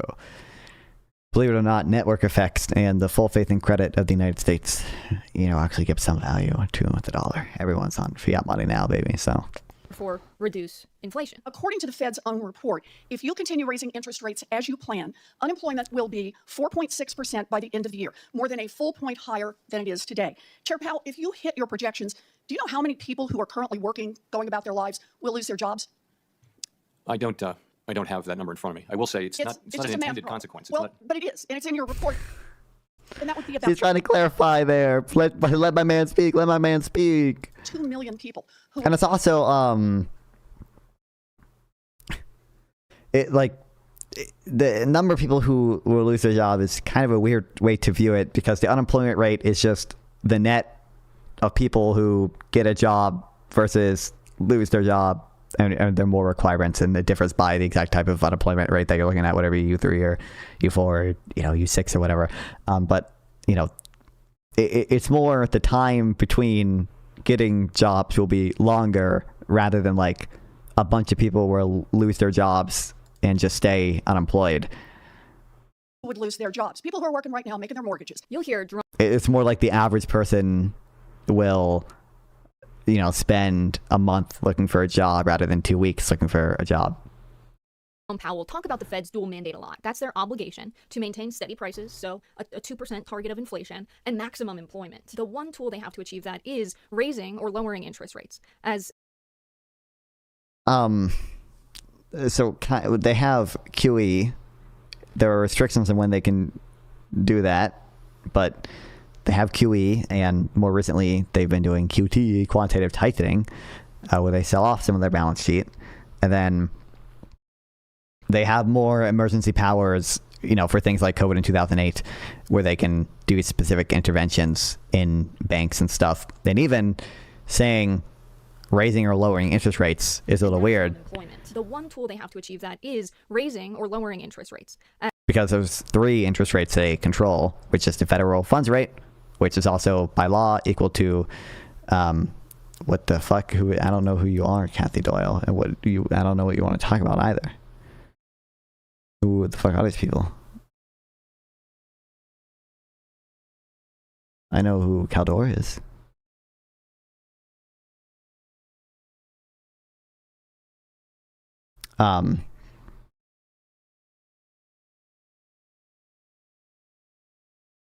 About your Unfug America. What about it? Is there really something to debate there? I'll talk to Caldor. I have some disagreements with regard. Okay, we can talk in a second. But there are 3 different interest rates that Federal Reserve controls. Now, the federal funds rate has to be by law equal to the interest that they pay on bank reserves, and then they also control the discount rate, which is the rate at which the Feds can. Let's go bring me an him Caldor. Yeah, see, I know who you are. Which is the interest rate at which banks can get a loan from the Federal Reserve. And like I said, they have more specific tools, some of which they can only invoke in like emergencies that they can use to bail out certain bailouts. A little harsh, okay, to bail out banks that have good collateral and stuff to calm panic in other ways rather than just affecting interest rates. They can do specific interventions. What up, brother? What up? Okay. 2 things. One we may not get to, but generally, I wanted to know. I'm not. So make this clear. I'm not for I'm for central bank independence, right? I don't want Trump taking over the central bank or whatever. Sure. Yeah. My main issue is that I just disagree with the Fed on their policy goals. I think the natural rate of unemployment doesn't really exist. I think that monetary policy is generally ineffective. I think Feds could be good for like a lot of exchange rate issues or fixing global pressures or trying to ease the economy in downturns or helping in tangent with fiscal policy. I generally don't think they're good at monetary policy, unless it's like austerity at like Volcker shock levels. Sure. Yeah, so, I mean, I don't think the natural rate of unemployment is useful or like that real of a thing. And I think I've said a few times, I don't know how much assume you've watched it or whatever, like I don't think wage price spirals are a concern. Certainly not anymore. And I think historically there's not even particularly good data on it. Like it's funny, Powell mentioned like, oh, we still see some relationship on the state data or on the state level, and like it was a bigger thing 50 years ago. But the data I'm familiar with from that, it's like there's 2 different studies that look at state level data in the U.S. and they find historically it seems like the Phillips curve was relatively flat even back then. But I'm not concerned about that. My understanding, I don't have like a ton of empirical evidence to back this up on hand or anything, but I think monetary policy can be relatively effective. I guess I'm not. There are times at which, like, if you do quantitative easing and you're paying interest on excess reserves, like, I don't think you're going to accomplish much. But I think, like, I think stabilizing NGDP probably is like relatively effective at avoiding or calming down a lot of recessions, even if it wouldn't fully prevent it on its own, and if it like I don't want to say would be regressive, but like I recognize the Federal Reserve is not handing out stimulus checks to ordinary people. They're stabilizing the credit market and stuff, and that even if that prevents a recession, effectively it's not going to like prevent poverty necessarily for people who do lose their jobs. I'm not very familiar on the NGDP empirics. I'm skeptical that doing a bunch of QE will generally help alleviate unemployment issues to the extent that fiscal policy would. I think if anything, it kind of just stabilizes expectations within credit markets and financial markets more. And while that can have spillovers, I don't think the spillovers are like generally always going to be really beneficial. I think a lot of times there's like fiscal policy in tangent with those kinds of policies. I'm not familiar on the empirics of it, but like generally, from what I've seen, like monetary policy's basic premise right now that they're working off of is largely based on the narrow and natural rates concepts, right? Like, Powell even says that he doesn't reject the natural rate in the video they were watching. I think I've seen it before. He just says it's lower than we think it is, or like the Good night, narrative Zorhan. is lower I than we appreciate think it. is. Mhm. And I mean, maybe there's a narrow, but there's no way we can figure it out, is my view. Mhm. So we can just know when we get there. And there's other policies we could do instead. I just am generally really skeptical of the effectiveness of monetary policy. I haven't seen many good empirics that NGDP targeting works without controlling for like fiscal policy effects. So there's that. And then also, I don't know, I just don't think I generally think fiscal policy is going to be like the best option to utilize for unemployment issues. Although I do think it might not be a bad idea to have the Fed be able to do like some monetary stimulus each year or something, like, or whenever they feel like it, where they like inject X amount of money into everybody's account or whatever, to like monetary high-powered money. Yeah, I would have to do more reading to like have super strong opinions. I don't think we're that unaligned then. I think the Fed can do a pretty decent job at stabilizing credit markets and stuff. And like I think and like I agree, like QE is probably not going to have like major like big spillover effects on reducing unemployment. I just think like the downside from the credit market failing or like in a bunch of bank failures, would be pretty bad. And it seems like a central bank can pretty effectively prevent those if they have the tools to do it. You think the QE could be conditional though? Like you have like partial ownership of banks to restructure some of the policies during downturns if those happen. Like you do QE, but you buy back mortgages and stuff in a way that has like partial ownership from the Federal Reserve onto banks to regulate them more for a time being, and then sells it off over time or something. I don't know. Like I just be generally worried about how well some of those things would be managed, and also potentially if like banks would be more hesitant to like work with the Fed on some things, because I know there are times where like the Fed needs to like find a buyer for like a bankrupt bank or whatever, and they probably want the best relationship they can have with the private banks to be able to do that. I guess there might be a world in which that's fine, but I'm more inclined to just think, the big thing they want to do is stabilize the credit market. We don't have to worry with any of the sort of, I don't want to say externalities, but potential downsides with like any type of government-run stuff with regards to owning and having like equity shares in banks and stuff. But I do think, I think there's a general case for financial regulation, but I don't know how far I'd go with it and such. So, yeah. Did you take Lexus quiz at all? Yeah, the tax thing. Yeah. Yeah, the tax. How do you feel about financial transaction tax? Not high ones, like 0.1% to get rid of like financial noise, basically. Yeah. It would just depend on how much trading is actually, or high frequency trading is actually noise. And I've not seen good evidence that it's not noise. I've seen like one paper that said it's mostly noise, and I saw I totally forget what I was even watching. I remember seeing Jared Bernstein, who's like Biden's Council of Economic Advisors dude or whatever, him saying that most high frequency trading was just either noise or like arbitrage, and in that case that's a general like Dean Baker. He's good friends with Jared Bernstein. I've heard of him, but yeah, they wrote the full employment book together. But I mean, I don't know. I also want to talk to you about healthcare, which is a more interesting thing. True. Okay. So my basic view is, under the current system, I think you're broadly correct that it would be hit to innovation if we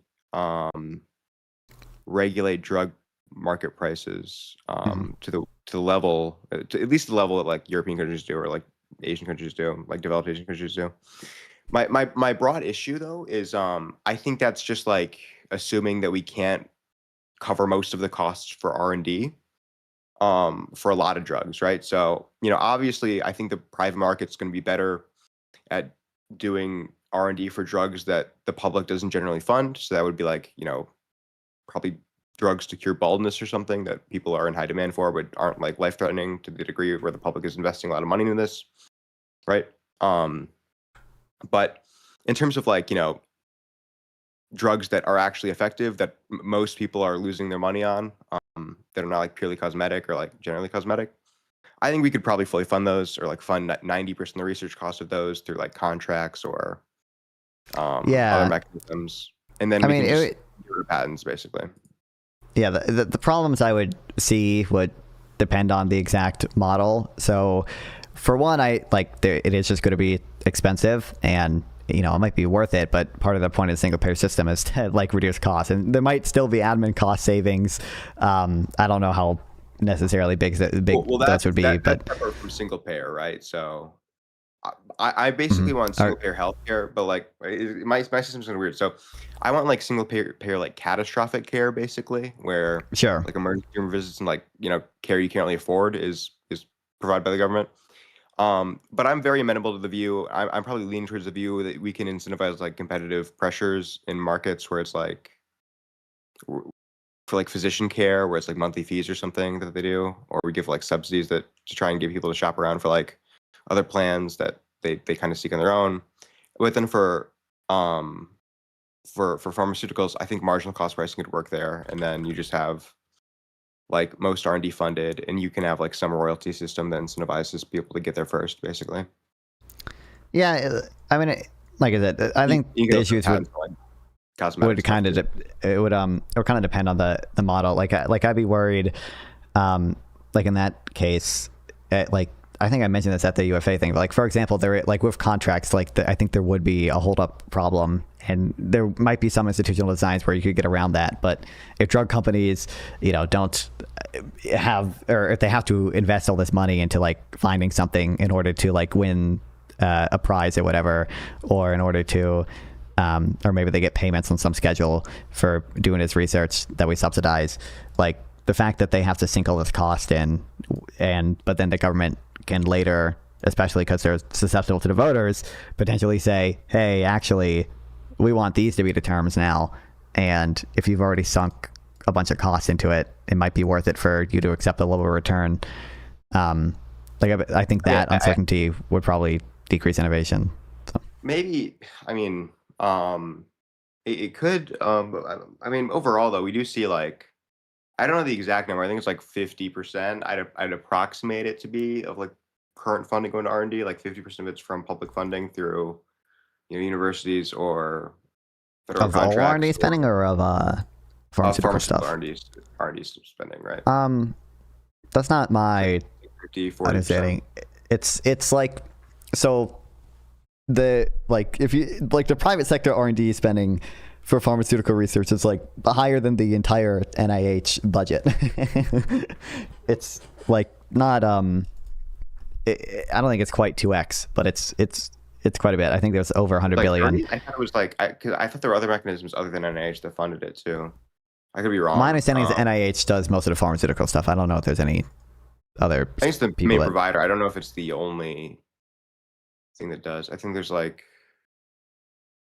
It might depend. I don't know. Either way, yeah. But I think, but also, NIH, I guess it's yeah. Well, the grants that NIH does is like almost all like basic research. They like just identify like a molecule that like could plausibly work, and like I think it's like ultimately like 80% of the funding doesn't even find a viable molecule, which to be like, I'm not saying that's wasteful or anything. You have to like for basic R&D, trial and error is what's important. But yeah, I think it counts public universities too, and in the university grants too. I don't know if NIH would be the only one that funds that is the issue. Well, my understanding was NIH gave a lot of grants to universities. Like they were the ones providing universities with a lot of their funding. I just don't know if that's the only thing, because I remember them being like 45. That was like that may have been during COVID, and I was researching this. That probably would be a bad metric, but either way, I don't think it's implausible that we could fund it better. Even if it was like, I want to find a paper on this before I cite it, but I want to know basically if there's a study out there that would calculate what marginal, like generic drug prices would be. And then I could just say, okay, if the government's 50% more inefficient at funding R&D, what would it look like for cost overall? Mm-hmm. Like if it costs us 1.5x the cost of private sector R&D, but drugs fall to their generic prices.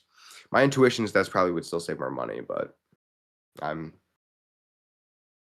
not. Maybe, but I feel like you could just do like you could also just subsidize consumers, and I also think I wouldn't really be opposed to like a hardbreaker tax on IP either, and the government could have the option to buy the patents for a lot of drugs. Yeah, maybe. I guess that kind of is.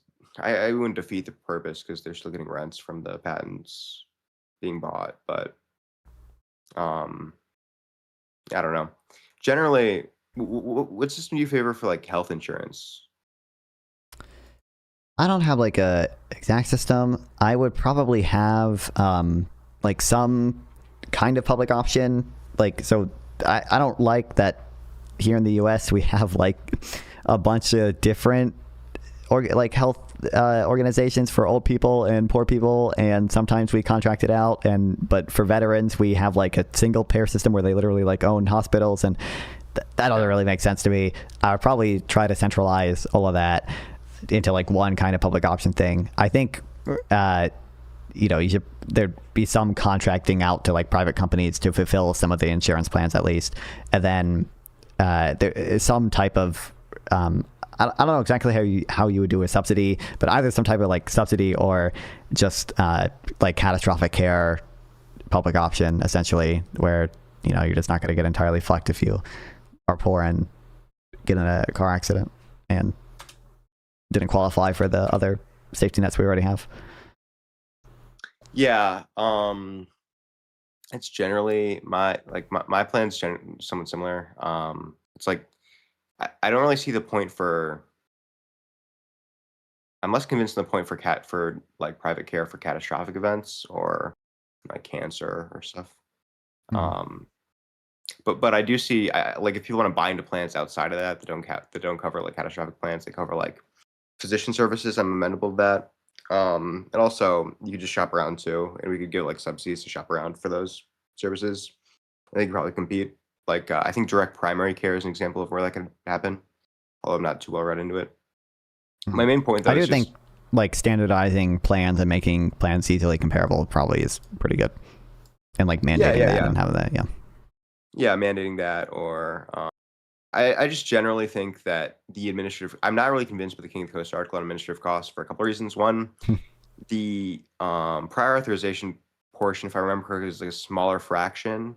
It's like I think it's defined as like 40% of the costs he was looking at that are not from a specific type of administration. So it's like 40% of like 40%, right? Sure. Which is like not even 20% of overall admin costs is what we're looking at. And then he kind of says like in the article, what I remember, well, private companies have higher admin costs because they're private. So if governments didn't have this, then they'd be on the same level, and I just don't find that convincing at all. I think that's a reason to favor governments, just like we have reasons to favor like markets in instances, right? Like we can have reasons to favor governments for some administrative efficiencies or whatever. And also, I think competition probably drives up admin costs because they don't have like universal bargaining power over the cost of care, right? So I don't think you can do much to innovate in terms of competitive pressures in insurance markets, at least like that are not financial. I mean, he cited papers in there on that point. I haven't like read through all of them or anything, but yeah, they were like small anecdotes to the overall health insurance point. I think they weren't yielding substantial savings. They were pointing out instances in which they did yield savings, and that it wasn't really convincing to me that's generally going to be beneficial to the administrative offset that single payer would do, right? Sure. So I guess that's my general issue with that. But yeah, I don't know. I think single payer is more efficient in that manner, but I'm amendable to some drug views. I do think they could be cheaper though. I think I'm willing to sacrifice a little bit of innovation, for like in also harbinger taxes or whatever. But generally, I want to I'm gonna econometrics max a bit. I've read like 2 chapters of a not an econometrics textbook, but of a book about causal inference. Yeah, Sample recommended me. The effect. Yeah, I'm reading that, and then I'll probably read. I've already read some of like either econometrics by I always forget his first name, the Hansen dude, or the Mastering Metrics by that other econometrics dude. I need to get into that soon. I just want to. I'm not like theoried out enough, basically. So I want to read a bit about. Do you know Henry at all? I don't believe so. No. He's like part of the post-Keynesian people, but he's reading like a grad level econ textbook. I'm going to start reading like tomorrow when it gets here. And then I'm also reading The Effect, and I'm also reading like philosophy books because I want to be able to debate philosophy a little bit. But besides that, I don't know. I think I want to do streaming eventually, and I want to like pivot to politics, kind of like what you're doing, where it's like kind of econ politics stuff a little bit. But I'm just like not. I don't know. I feel like it's hard to view myself as an authority on this yet. Generally, like, I don't know. But yeah, causal inference stuff is good. Have you taken like, like how to model yet? Like how to do the mathematical modeling yet, or like simulations? Not particularly. No. Yeah. Yeah. Same. Don't worry. I know. We'll have ChatGPT and Claude Code to do it for us. Let's go. That's all. Are you in school? Have you taken like Calc yet? I haven't taken Calc yet actually, but yeah, I am in school, but I'm in a lame school. I just go to community college.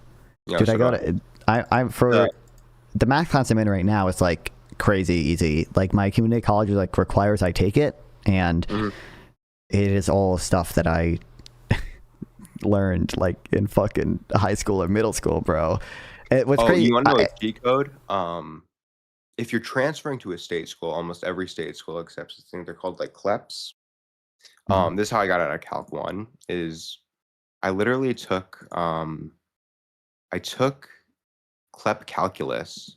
It's like easier than an AP. It's by the same people that administer APs, and they have other math courses too. They have like algebra and pre-calc and whatever. Every community college accepts them virtually, and like almost every state school accepts them. Generally pretty good for testing out of stuff. So they're also like $90 only instead of like 1,000. Oh, okay, sure. Yeah, maybe I can do that then. I mean, listen, it's nice to go in that class and not pay attention and just read, but I don't know why they like let me take like the economics classes there, which was like intro econ classes that I learned in high school anyways, but without doing this math class, because like the math class is like the first like week or whatever was spent on just like proportions, and it was like literally just like, what is 75% of 114? And it's like there's no like you couldn't calculate like elasticities if you didn't know how to do the math that we were learning in there. So I don't know, it's weird. Yeah. This Neo Cheddar guy says he's been waiting for hours, although I saw him waiting for. Yeah, apparently he joined after me, but I'll let him talk to you now. If that's what I'm sure it'll be so fun with this guy. Okay. Yeah, well, I appreciate you. Okay, so see ya. See ya. Appreciate it. Do I want to talk to this guy? I think I remember who he is because I'm recognizing the Cheddar name. He's just like, I don't care about this stuff, but yeah, what's up, man? Hello, so I have a question for you. I watched your stream when you went to Unfug. I don't know if I can say. You can swear, it's fine.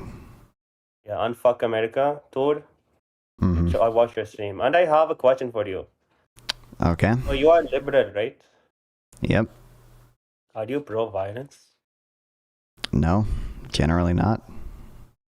Okay, but I was watching and I saw a guy on your side jumping and attacking another guy, that's opposing him and his political belief. What is that about?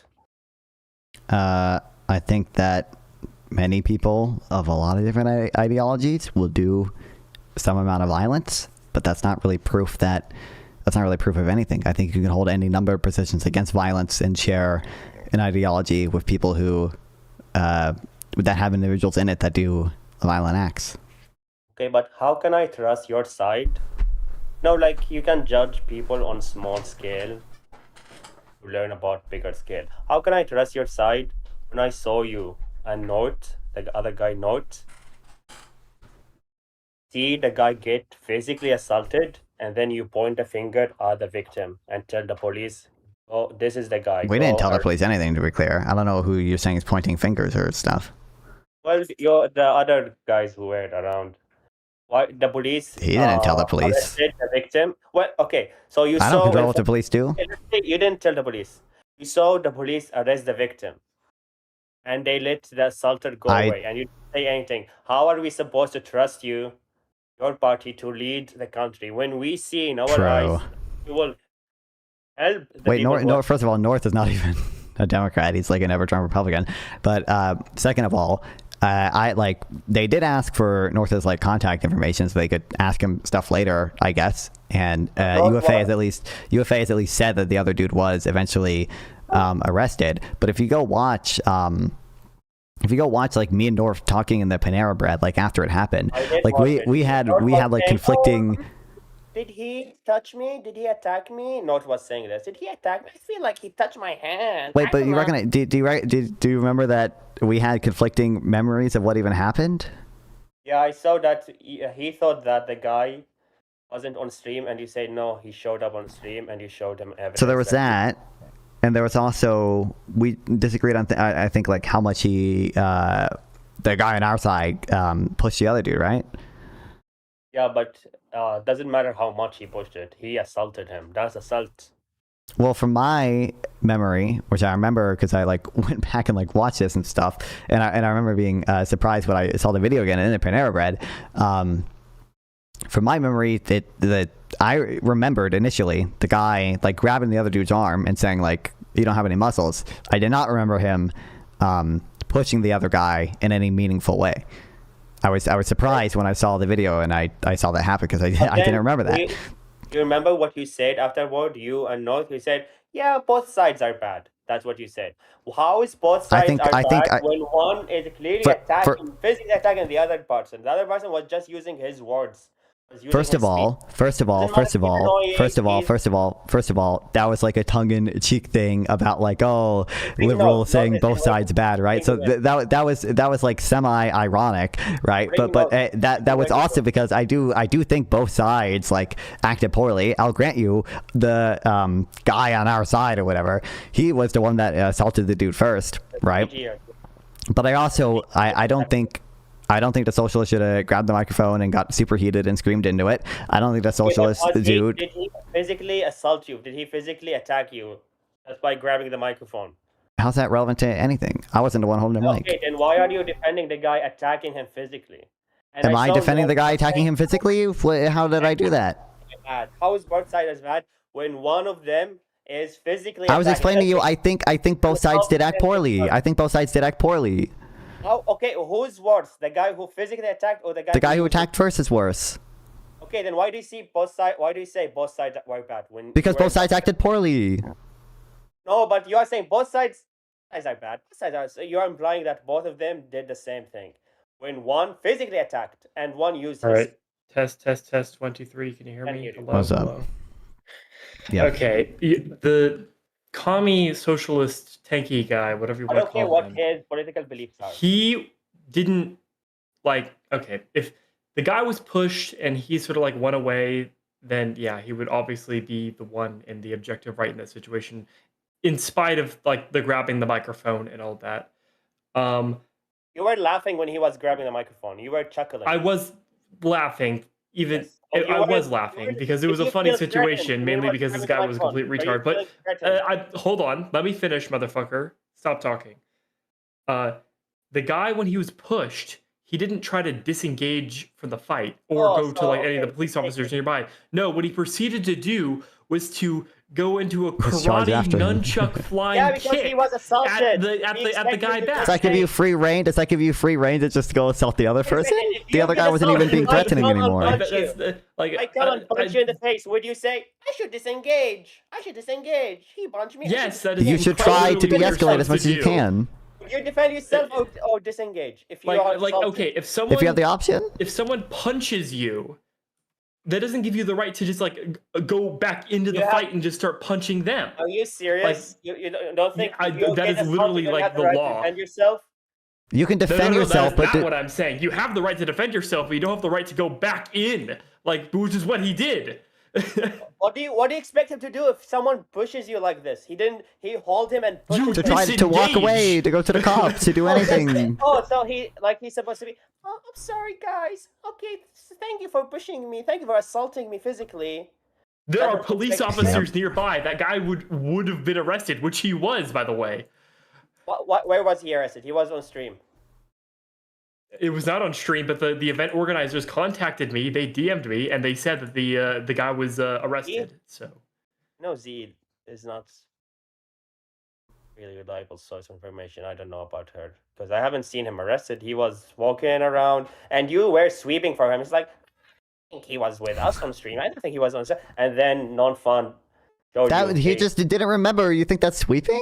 Yeah, I did remember because it happened so fast. Wait, okay, if I came to you... I was kind of laughing during part of it. No, I mean, Your Honor, the witness is sweeping. We were joking about this on stream. This is why we don't accept eyewitness testimony, because people don't remember things perfectly. Maybe assaulted me. That's what you're saying. Let me ask you a question. If I see you in the grocery store and say, man, you are this fucking Connor cocksucker, and I push you, would you just say, okay, sorry, guys, sorry, mister?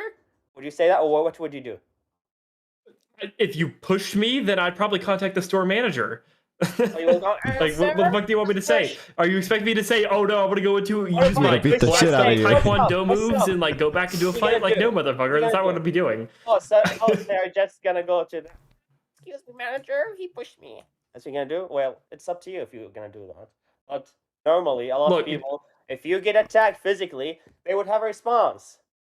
At the heat of the moment. The response should be to get away from the fight. You don't go okay, he was already away. He went back in. You understand that, right? You aren't really allowed to just go back in. That's just not how that works. You're further endangering yourself and others. You saying it's a heat of the moment thing, but also it's a perfectly rational thing. Those seem to be in conflict. Most people attack rationally when they're physically attacked. No, I mean not Then why do you expect him to do the right thing? I don't know what the fuck. You're just asking me. You asked me why did I say both sides were bad or whatever? I'm just telling you both sides behaved poorly. There were poor decisions both of them made. I said the guy who assaulted him first.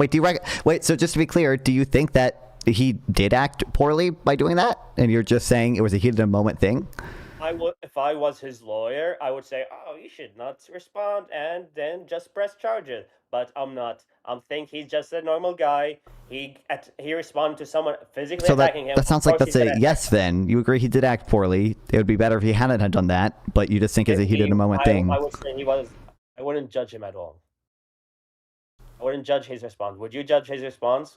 Self-defending himself? I don't think that when he was charging back in, he was really defending himself. Self-defense. It is literally self-defense. Connor will be. I don't really think that's the case, but. Oh, you don't think it was self-defense? Okay, if it's not self-defense, what was it? It was. I don't know what the legal classification is, that's but what he was doing. Then why are you saying it's not? Because first of all, I can know a color is not red and also not know what color a thing is. Number one, I can know what something is not without knowing exactly what set it is in. But I said I don't know what the legal classification for it would be. I don't know if it would be assault or if it would be battery. But I think he was engaging in a fight that he didn't have to engage in. Rittenhouse defended himself. What? Do you think Kyle Rittenhouse defended himself? It's probably. Yeah. Okay, then what? Why didn't Kyle Rittenhouse just go and tell the police that he was attacked? First of all, because that was a completely different situation. Exactly. So it doesn't Like, matter. okay, think about the Kyle Rittenhouse situation, right? He was at a protest with his rifle, and then someone pulled out. He pulled out a pistol and it like aimed it at him, and then he fired. Am I remembering those events correctly? How did the commie guy, he doesn't know if the other guy has a gun on him. Why wouldn't he defend himself? Like you're just making like self-defense to attack someone who. Okay, look, if Kyle Rittenhouse after killing someone, if Kyle Rittenhouse was like assaulted, right, and then he like went back into the crowd like looking for the guy who assaulted him to go like gun him down, then you wouldn't call that self-defense. He didn't look. Neither would I. Is that what the commie guy did? That's the equivalent. Is after he being pushed and already being out of the situation, is that he went back in order to engage in a new fight. Is that what he did, or did he just immediately respond to him? What? Didn't he just immediately respond and fight back? What do you mean by like? There wasn't fighting back because the fight was already over after the push. He pushed. He was away. How is that over? He pushed him and he responded. He said, "Don't touch me," and he pushed back. How is that? How is that over? It's not that he pushed back. He came in with a fucking karate kick, and it wasn't like he pushed him and he was like still in his face. He pushed him and there was like was it like 7 feet, maybe even like 8 feet of like. Yeah, I was gonna say like you recognize like he had to run forward to go kick him, right? Like. Wait, after he kicked him, didn't he say? Didn't he? Wait, after he that's the action I'm saying is bad is him charging to go kick him. Yeah, he kicked him. Responded back. That was bad. That was what he did poorly in that situation. How are you blaming the guy who got attacked? I'm not. What do you mean blaming him? You are. You're saying he shouldn't have done that.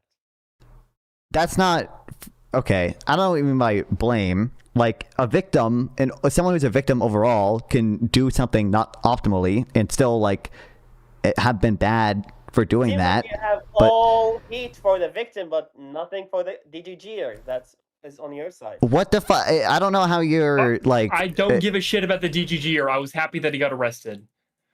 I don't know if he got arrested. No one gives a shit about that guy. No one's defending that guy. Don't act like we are. Why did you, when you were eating at Panera, you were saying, I think this commie guy actually attacked me. You said that, North, didn't you? That doesn't mean I'm defending the DGG guy. Why? Okay. Yeah, you were trying to sweep for the DGG. It's like, maybe this. How could that have been? Why the fuck? First of all, why the fuck would we like? Why would that have been our intention? Why is that more likely than just us not remembering? Always on the same side politically. That's my. I think the closest I've maybe ever talked about quote unquote defending the DGG is me commenting about how. There were other DGG people in the Discord and the subreddit that were being like, "Oh my gosh, we're defending the really scrawny, nerdy guy," and he was like helpless to defend himself, and I was laughing about that because people thought that of me. I guess that's like probably the closest I've ever gone to like defending the DGG was explaining the position of like what other people thought. But I've never defended those positions. I just laughed about it. Post on Fuck America saying this agitator was arrested because we don't control that. No, yeah, we are not associated. Like I'm not associated with Unfuck America. I have or Digital Ground Game. I'm not involved in their social media at all. Like you don't have to be associated to give an opinion, right? You agree with that or not? Yeah, and I've already said my opinion. And my opinion being that the DGG guy was not in the right, but you somehow are unable to accept that. I literally was saying that the whole time, but you say like. No, the commie is also in the wrong. That's what you were saying. Yes. Oh my god. Like how is he in the wrong for defending himself? That's insane. What do you mean in the wrong? That's what he's saying. He just say yes. When you say, I think you've conflated between like five different points. So, for one, I literally said you're saying he is in the wrong, and North said yes. Why are you saying I'm conflating anything? So, well, I'm gonna think. So, when I hear someone say like this guy's in the wrong, what I think might be different than what North thinks, because what I think is that you think like they're the victim, or like they're the aggressor overall or whatever. I think that's different to me, at least. That's different than saying like both sides like made bad decisions, even if one side like was the aggressor or whatever. Just because he did. don't know if optimal decision. I would have to Doesn't think mean about wrong that decision. specific definition if I were to agree with you or not. It's just self-defense. I'll have no comment on that. You get attacked, you attack back, and then when you saw that he saw the cops, he pointed finger. He didn't continue. He said, "This guy attacked me. I'm not gonna attack anymore. He attacked me once. I attacked back once." That's not how that. That's not tit for tat is not a legal defense strategy. I'm sorry. I didn't say it's a when legal when it comes to a fight. But if you go to court and they see this video, who are they? Who do you think is gonna say? Oh, If it went to court, then he would probably be convicted. If I were to guess. Tommy? Yes. Oh, or at least like probably plead down But charges. but I think you're probably. What cheddar means is who would be convicted or who would be the like decided to be the aggressor there or whatever. Are you can have two people in the wrong at the exact same time, right? Like you can acknowledge that. Like not all situations necessarily have like a victim and a. I have the video. And I like have an the agitator. Who attacked first? How we've never doesn't disagreed. matter. The dude Then why are you assaulted him saying, first. Like, Tommy's gonna go to prison over it. Because he went back I don't know into if he the would fight. go to prison. I mean, convicted.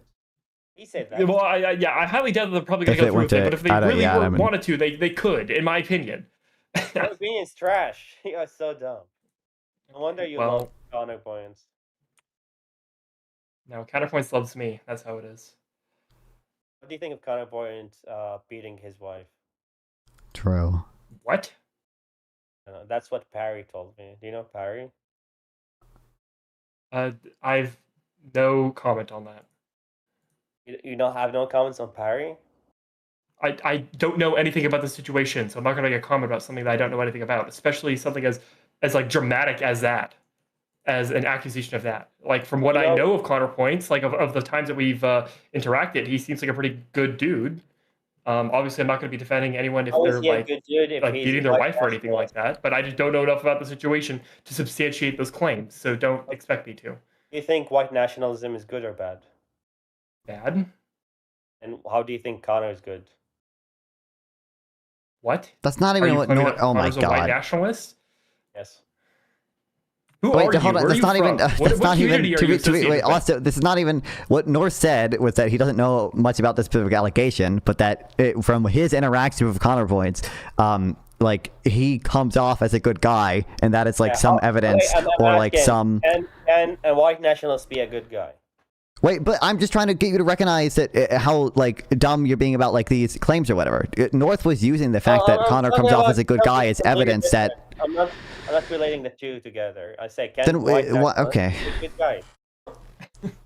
I think a white nationalist can be a good Lord. guy.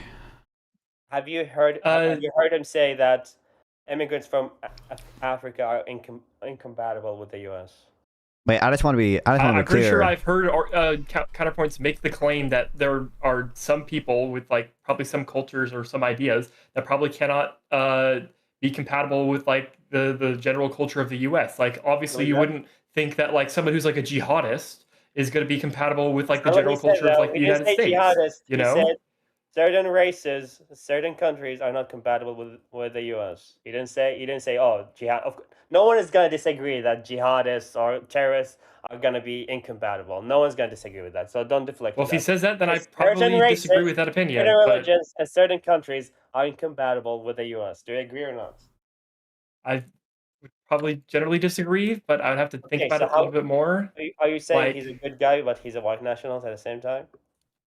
I mean, from the interactions that I have with him on an individual level, I think he's generally like we have had good, nice, friendly interactions, and he doesn't seem like, at least from how I've interacted with him, he doesn't seem like a wife beater or anything like that. Hey, do you think that some people find Trump pleasant when they interact with him? I mean, he's a good. Oh my God! Why? How are you? No, he's So not. that- He's what using. is this line of He's using his argument? personal interactions as evidence that he or Yeah, something that I'm makes saying his personal priors. interaction doesn't mean shit. Look. He's not What I'm claiming saying that. is, look, I don't know anything about the allegations. I'm not going to comment about Just say any yes, you allegations that I heard don't know him say anything it. about. Why do you think? And Why I've do you say said you that, don't know anything? and I'm just giving an opinion about Connor's character from my interactions with him. That's it. You don't know Like- anything about his white nationalist beliefs? Oh my gosh. You just say you do. I look. Why would you think someone You like can that? classify it as white nationalist beliefs. I don't think Connor is a white nationalist. If he claims to be a white nationalist, then I will challenge him on that. Do you think Trump thinks of himself as fascist? Doesn't matter what someone thinks of themselves. It matters how they represent. That is, I think what someone thinks of themselves is obviously evidence in one direction or another, but it might not be sufficient. I didn't hear his question. What community are you a part of? Or what streamers do you interact with mostly? I'm a DGGer. I'm curious. You're a DGGer? Yeah, DGGL. That's really. Very surprised. I'm surprised mainly because I don't see you as a mutual in the Destiny server, so I'm surprised about that. Well, I'm not in the server. Oh, okay. I'll just chat in DGG chat. The website. Okay. Okay. You think Destiny's a pedophile? I don't care to talk about this. From what I've seen, probably not. No, but there's a compelling evidence. I think. I mean, from what I've seen, most people claim that he's a pedophile due to the Pixie lawsuit. Generally, that's like the what they try to claim. And from what I understand of that is that that just is false, and all of those. What? How is it false? Well, the claim was that Destiny was the original claim was that he was sexting with a minor, and then the claim was that he was unknowingly sexting with a minor and he was keeping the CP on his phone. And then the next allegation was actually no, that's the allegation that they kept with. But then it turns out that he was interacting with someone who was pretending, or he was interacting with a man who was pretending to be a woman, and the woman didn't even know that she was interacting with Destiny. And does that change the fact that he has CSAM on his computer? I don't think he has CSAM on his computer. No. He told Will. Do you know? Have you seen the Willie Mac thing? I'm aware of the Willie Mac show thing. He told Willie Mac show he has CSAM on his computer. You don't sound like a DGG guy. Just Here, putting that out there. You sound like you sound like an anti-fan, which is interesting. But okay, so why are you attacking? I've seen the Willie Mac show thing. Yes, why are you attacking my? Oh, you from as I've seen the Willie Mac show thing. What community I am in? I've heard the Willie Mac show thing. I've heard I watched the Destiny video responding to the Willie Mac show allegations. I generally think that he skipped over the part where he talked about it. It was out of context, and I don't think that was necessarily indicative of anything. Look, if Destiny had CSAM on his material, I think he would probably be fucking raided by the FBI. And if the FBI raids him and there is actually CSAM on his material, then you know what? Good. That's good. That's he should go to jail for that. I'm not going to be defending people having CSAM on their material on their computer. Gets arrested. The big names. Did they get arrested? People on the Epstein files, were they arrested? Yes. Well, actually, sorry. Was Trump arrested? They should be investigated, and depending on whether there's probable cause to arrest them, then right? Yeah, they should be arrested. Just because they weren't arrested doesn't mean they are innocent, right? Can we agree on that? No. Well, actually, it's innocent until proven guilty. That's how it works in our just because system. Someone is not arrested doesn't mean that they didn't do something. Sure, yes. Wow. Okay, I'm not saying that there's I'm not saying that there are no pedophiles involved in the Epstein files, but here's an example. Rand Paul is in the Epstein files, but the reason why he's in the Epstein files is not because he ever had any interaction with Epstein. It was because Epstein had a folder, or he had an article saved that said Rand Paul would have been the best candidate for the 2012 election or something like that, or the 2016 election. Just because someone wasn't arrested doesn't mean they're innocent. But I think, okay, ever heard of the term extraordinary claims require extraordinary evidence?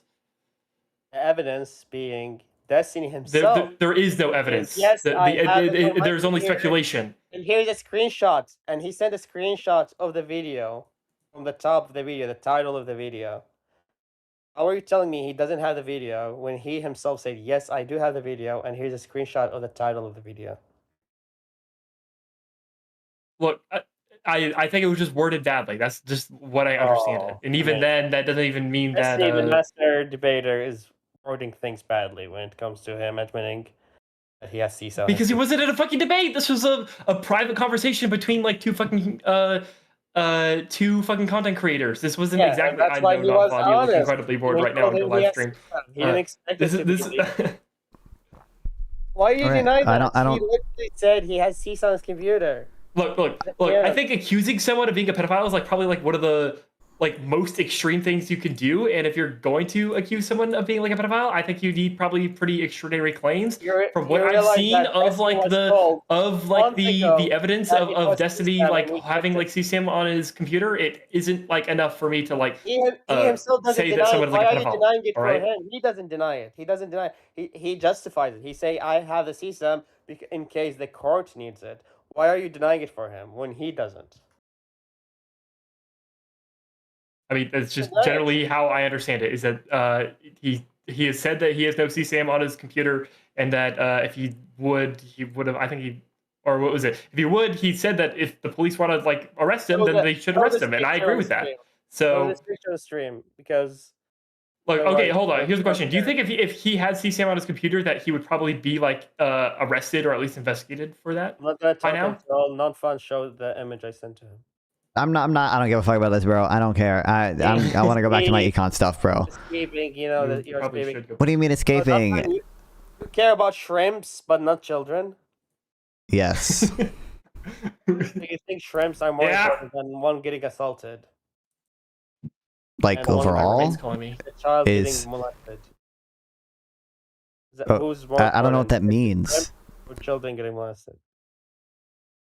What like? Sweeping for Destiny. I don't know. I don't. Destiny did the right thing when he kept the CSAM. I don't know anything about it. I don't care. I just want to do my econ stuff. I don't want to go to Federal I don't Reserve. care. I don't know anything. Is sweeping. I'm saying I don't care to have this conversation on stream. It's not an issue I talk about. I also don't talk about trans issues that much. I think if I were to tell someone like Why are you I don't associating with DGG? am I like non I like not associated with DGG. Yeah, I like in Banera you were on DGG. It's like DGG because I was embedded in his website. And it's cool to have like chatters like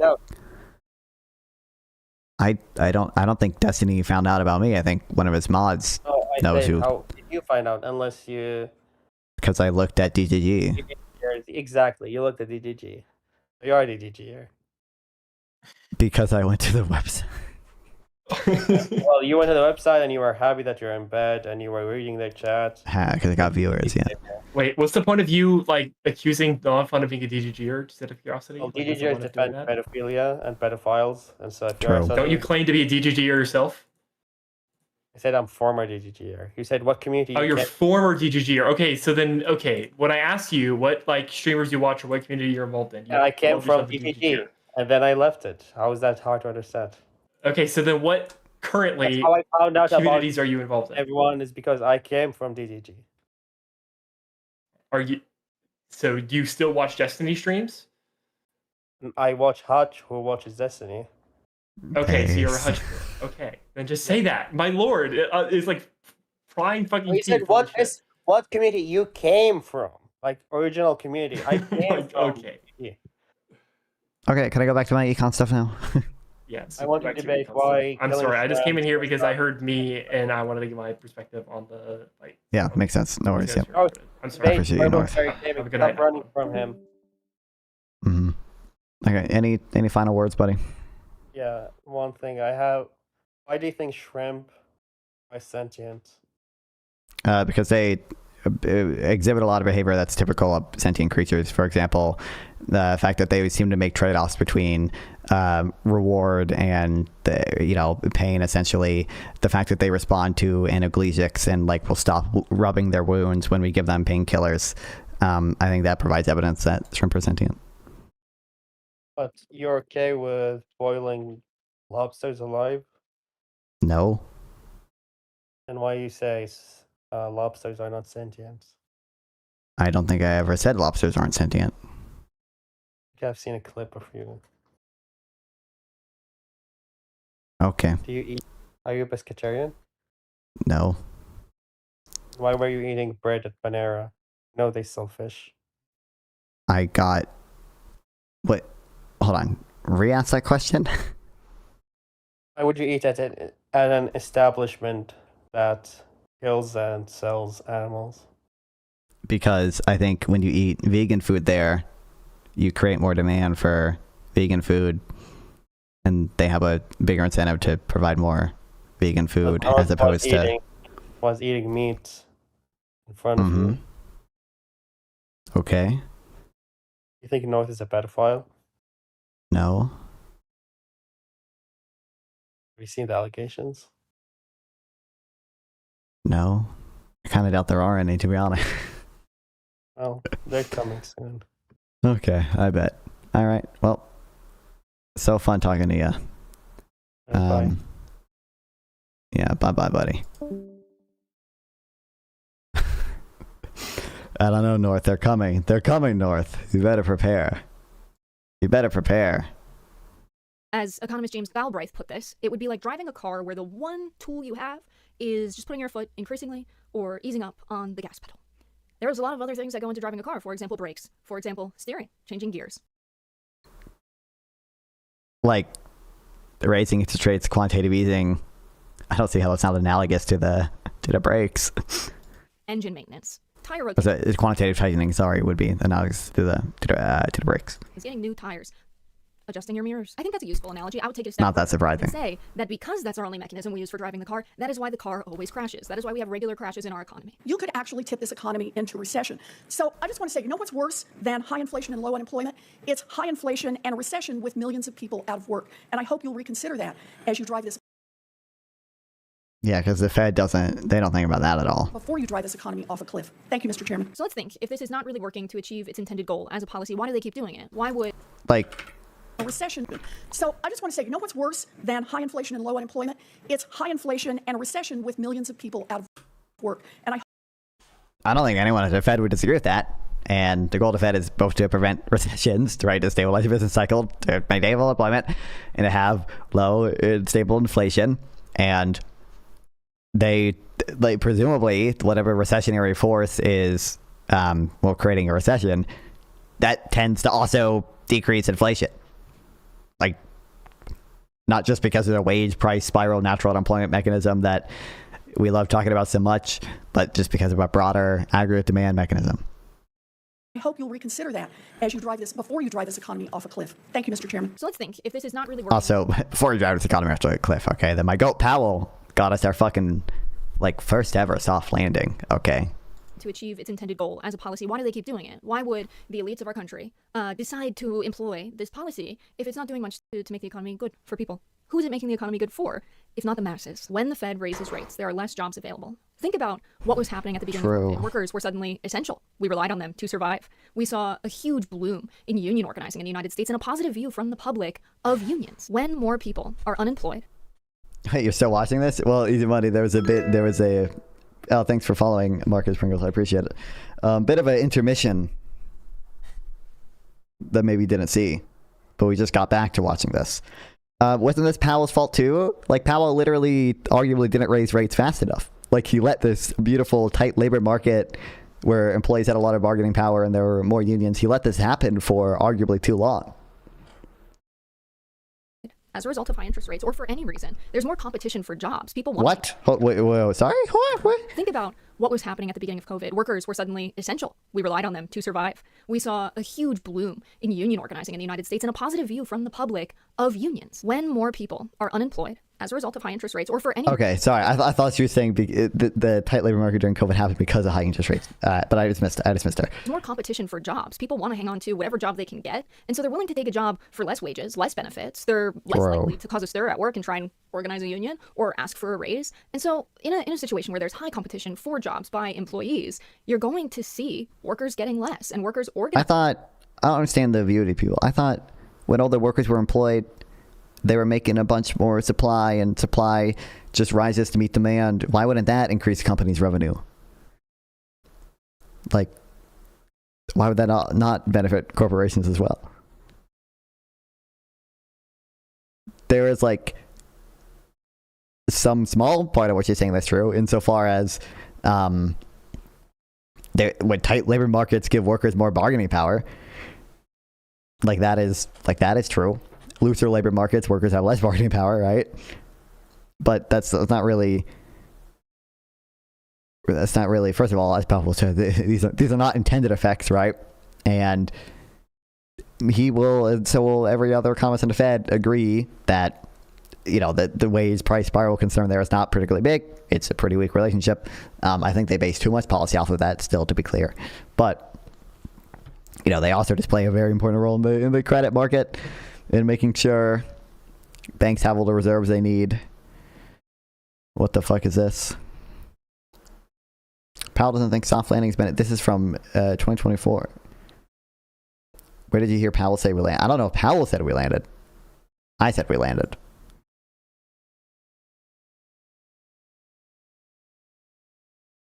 But this is from actually 2 years ago at this point.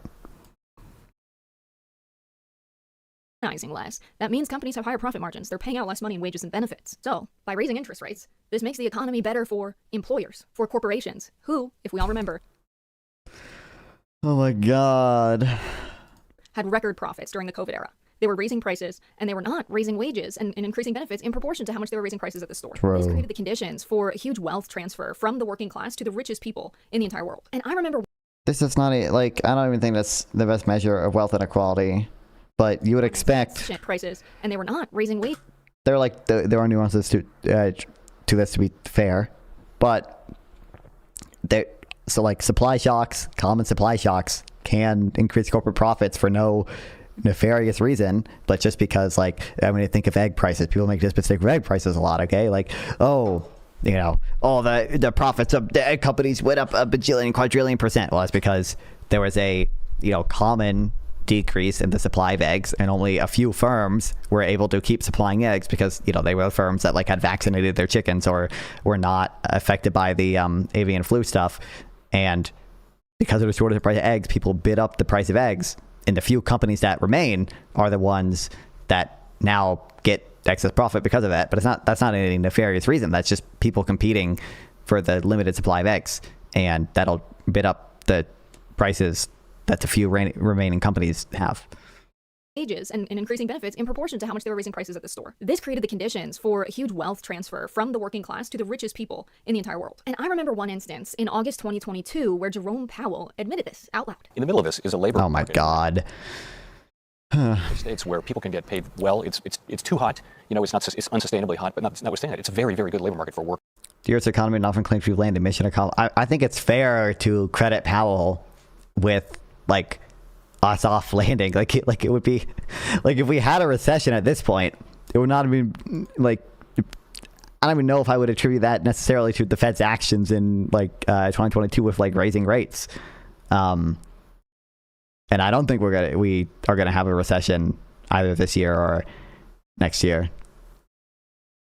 But obviously there's some baseline risk always, so don't ever let your supply shock analysis get in the way of winning elections on affordability. This is true. Workers, and it's our job to get into a better place. And so the issue of Nairu is that this is constant. In August. That's it. I thought we were going to talk about wealth inequality, but he just said where Jerome Powell the labor market's unsustainably hot. Admitted this out. Did you listen to last Fed meeting speech? No, I don't think so. No. In the middle of this is a labor market in the United States where people can get paid well. It's too hot. It's unsustainably hot, but notwithstanding that, it's a very, very good labor market for workers, and it's our job to get into a better place. And so the issue of Nairu is that this is constant. This is. I listen to every single one. I don't listen to every single one. I watch the press conferences when they do something big or when something especially funny is happening. He doesn't think we've landed, to be clear. Where does he say that in the most recent one? I reserve the right to disagree with Powell, right? I think it's fair to say, to Fed more broadly, Powell's not a dictator, but we've achieved basically a soft landing. It's difficult for me to see what would cause a recession that would be attributable to the Fed's actions as opposed to anything else, some type of real shock or some type of shock that the Fed does that is not really attributable to the actions they took to decrease inflation in 2022. I don't give a damn if we can actually deliver an affordability. I need a health majority. This is base. This is real. Yeah, unfortunately, the populist rhetoric, seems to work. So. Just something that comes into play during periods of high inflation. They will regularly maintain a level of unemployment that they think is necessary to keep the economy stable, as they put it. This is literally a policy that builds unemployment. He worries hugely or highly on, I can't speak about inflation being on the verge of reappearing. I mean, I take soft landing to be primarily about not causing a recession rather than also avoiding inflation. But I'm going to see your point or whatever. I understand Powell's worried about that, but I don't know. Like, I think it's pretty... Certainly, historically, this has been one of the smoother recoveries from an inflation bout, from a recession and an inflation bout.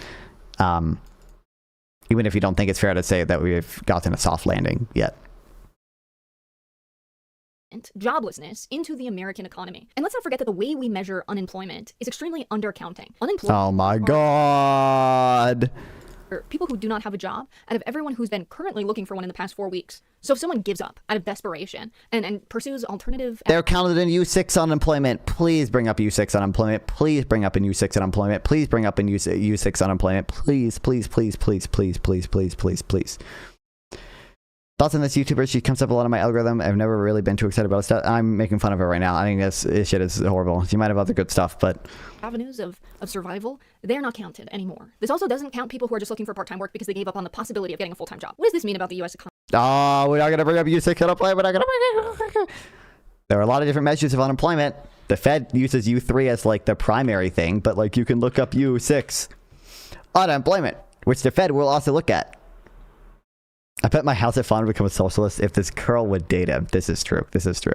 And like you see similar trends. It's obviously higher because you're adding more people to it, but it's a broadly similar trend. It shows a pretty good labor market in, you guys can't see, like 2022 to 2024/5, depending on what you want to count as good or tight.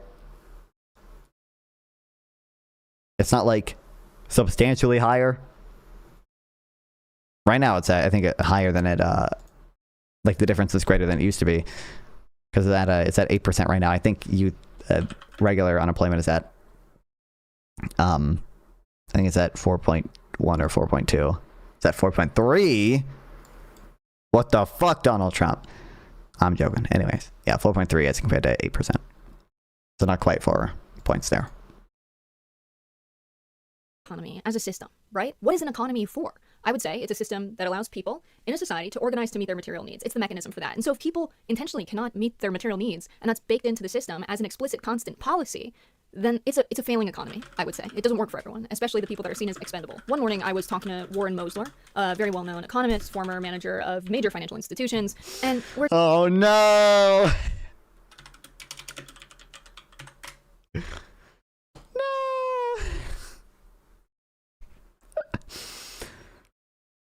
High minimum wage to TV prices. This is true. Oh my God. Did I just hear Warren Mosler? Yep.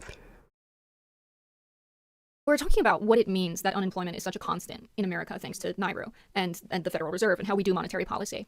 And what we landed on was, this is probably, not constitutional in some way. There's a promise in this country to have the pursuit of happiness as an American, and the government promises to promote the general welfare. Having a policy that keeps people intentionally... That's the basis for saying it's not a constitution. No. Oh, really? I think there's a stronger argument that the Federal Reserve itself is unconstitutional. I don't have strong opinions on that.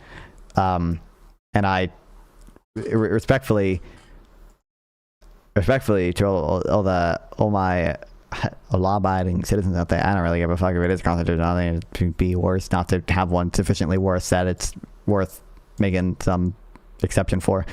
But regardless, in Kelton we trust. Or more like in Kelton, we grossly manipulate her stuff to make very, very, very broad claims. Yep. Holy shit, this is retarded. I agree. Unemployed is doing precisely the opposite of that. It's demoting the general welfare. It just doesn't sit right with me. And the other crazy part about this is when interest rates go up, we see a higher return on treasury bonds. Now, when the federal government issues debt,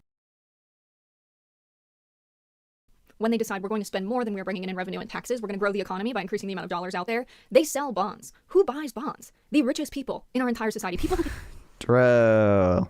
can afford to just let their money. There are, what interest rate is you talking about here? Is that about a federal funds rate? Because that does, I mean, that there are other things like inflation expectations and such that can affect and offset whatever effect the federal funds rate has on longer term treasury bill rates.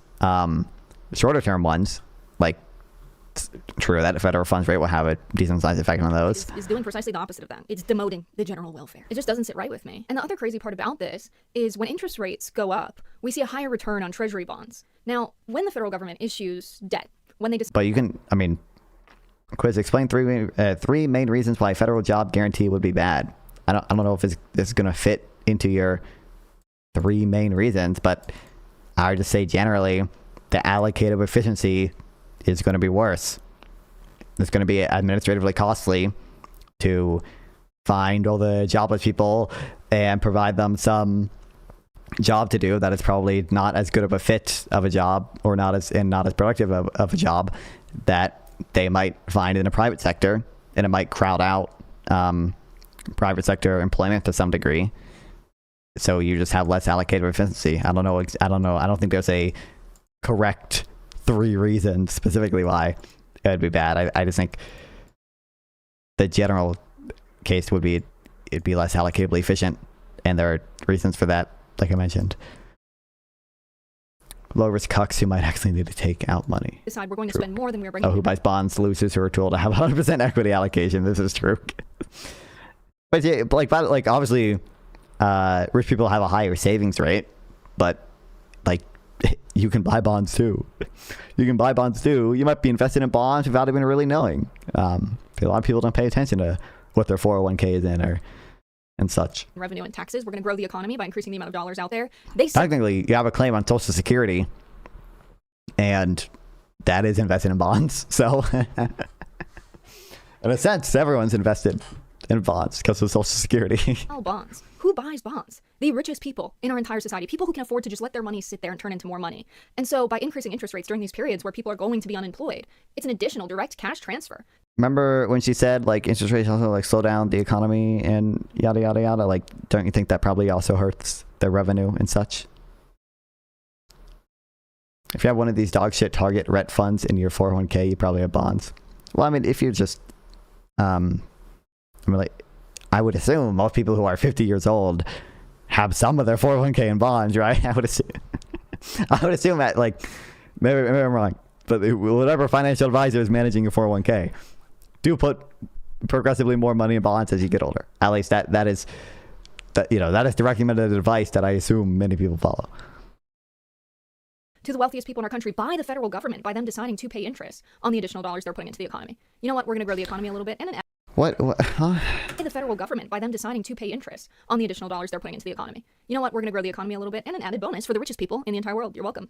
Yeah, that's how it works. And I would argue that the secondary bond market is inflationary because you can purchase a bond at a high interest rate and then go on. Oh my God. So then you have all of this new cash that you can go on and spend. The zero coupon bond market should be. And whoever sold it has less cash. It's not creating new cash. And why would I don't see a reason why the velocity would necessarily be any different, or the marginal propensity to consume would be any different between the buyer and seller of the bonds. Yeah, that's how it works. And I would argue that the secondary bond market is inflationary because you can purchase a bond at a high interest rate and then go on and sell it. So then you have all of this new cash that you can go on and spend. The zero coupon bond market should be criminal, in my view. You shouldn't be able to say, yes, thank you, I would like to invest this money, and then say, hey guy, I have this bond. It's going to be worth X amount of dollars in 10 or 15 years. How about I sell it to you and promise to give you that, and you just give me, 4% on what I put in. That happens all the time. And I think there's probably a minor inflationary risk with that amount of money because it's going to people who have so much money they don't really need to immediately spend it on I don't get it. consumer goods and increased demand and therefore inflation. No, you don't get it. That's how it works. But it is an absolute wealth transfer and capital transfer to the richest people in the country. So I think, the secondary bond market should be illegal. I don't think the US government should issue treasuries for every dollar they put into the economy that's new. That's a whole other thing. In any case, I don't like this.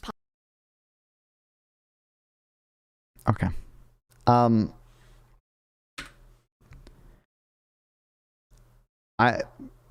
It's clear she has gotten a very non-traditional view of how things work without understanding how the traditional view of how things work, what that view is, which I think makes her not understand many things. But it is an absolute wealth transfer and capital transfer to the richest people in the country. And so I think, the secondary bond market should be illegal. I don't think the US government should issue treasuries for every dollar they put into the economy that's new. That's a whole other thing. In any case, we're implicitly taking an assumption there that government debt is the thing that creates new money, which is kind of, some extent is true. I mean, that is what, that's what Warren Moser says, okay? So it's clear she's gotten that view without, it seems like, I doubt she ever understood the conventional view of the Federal Reserve creating reserves and stuff, as opposed to the government doing it. Look at 5-year. Why? What about it? Yeah, it's down. Whoa.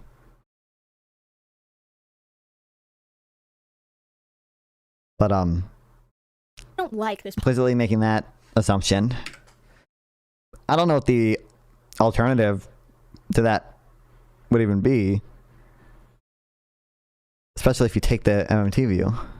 But it is an absolute wealth transfer.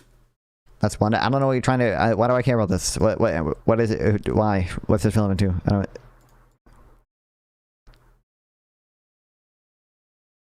You have to click 5-year. Whoa, it's down.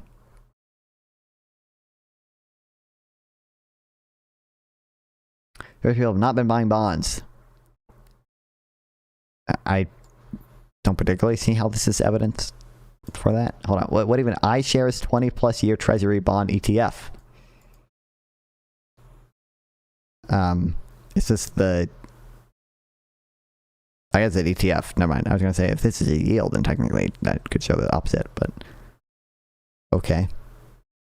I mean, there are other things that will affect interest rates other than rather the richer buying them, but and capital transfer to the richest people in the country. So I think, the secondary bond market should be illegal. I don't think the US government should issue treasuries for every dollar they put into the economy that's new. That's a whole other thing. In any case, the secondary bond market, by the way, is pretty important to the entire credit market. Banks use them as collateral all the time.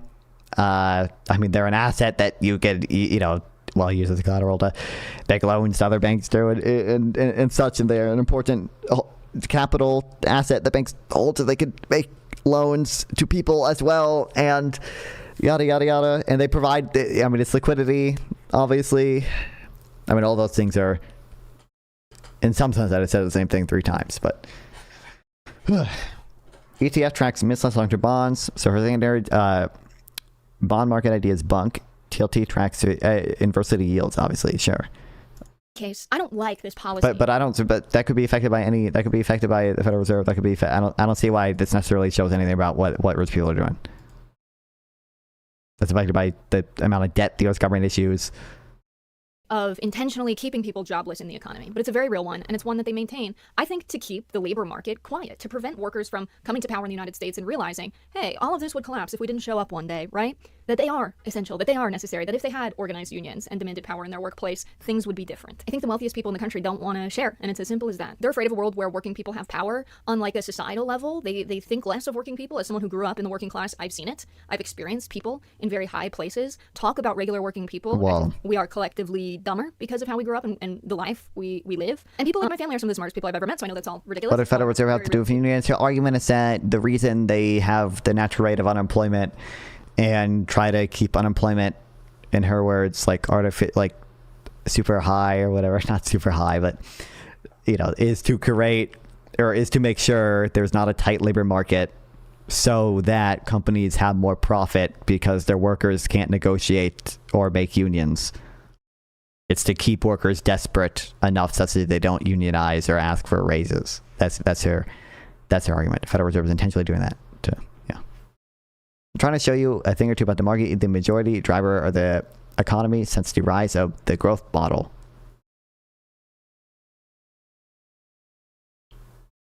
I don't. Okay. people think like that. And I think on the other front, they like having all of their yachts, they like having all their money, they like that their money gives them a lot of power in our society, and they want to hang on to that. Now, this idea that there's a population of people that are always unemployed, always looking for work, had been described by an economist in 1867. He called this the Industrial Reserve Army. And this is when industrial society and capitalism was very new. Well, I wonder if she's talking about Karl Marx guy. Is a necessary product of accumulation or the development of wealth on a capitalist basis. The surplus population becomes, conversely... Again, it's not a constant stock of people who are unemployed. It mostly just represents how long it takes to get a job.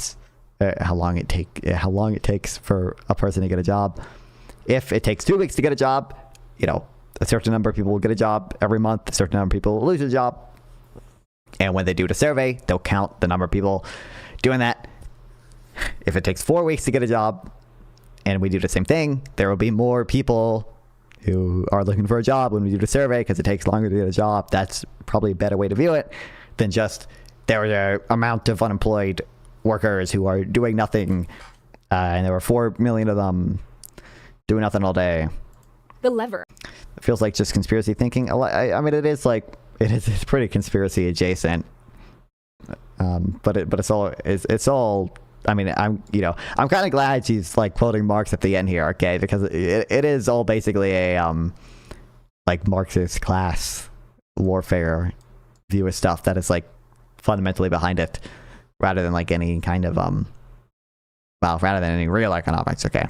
Of capitalistic accumulation, nay, a condition of existence of the capitalist mode of production.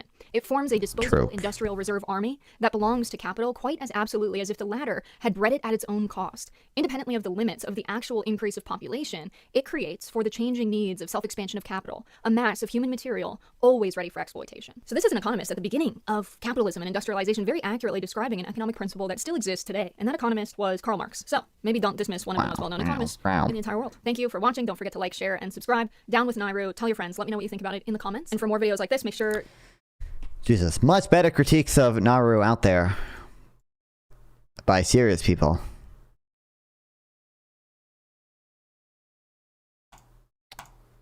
Yeah. Okay. I'm good.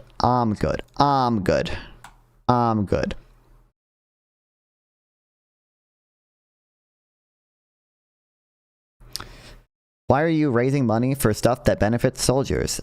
Most of it is not benefiting soldiers. Most of it is benefiting kind of regular people. But soldiers are also people and should not needlessly suffer. That's not like I'm raising money for them to have guns. Just giving them fucking some warm soup.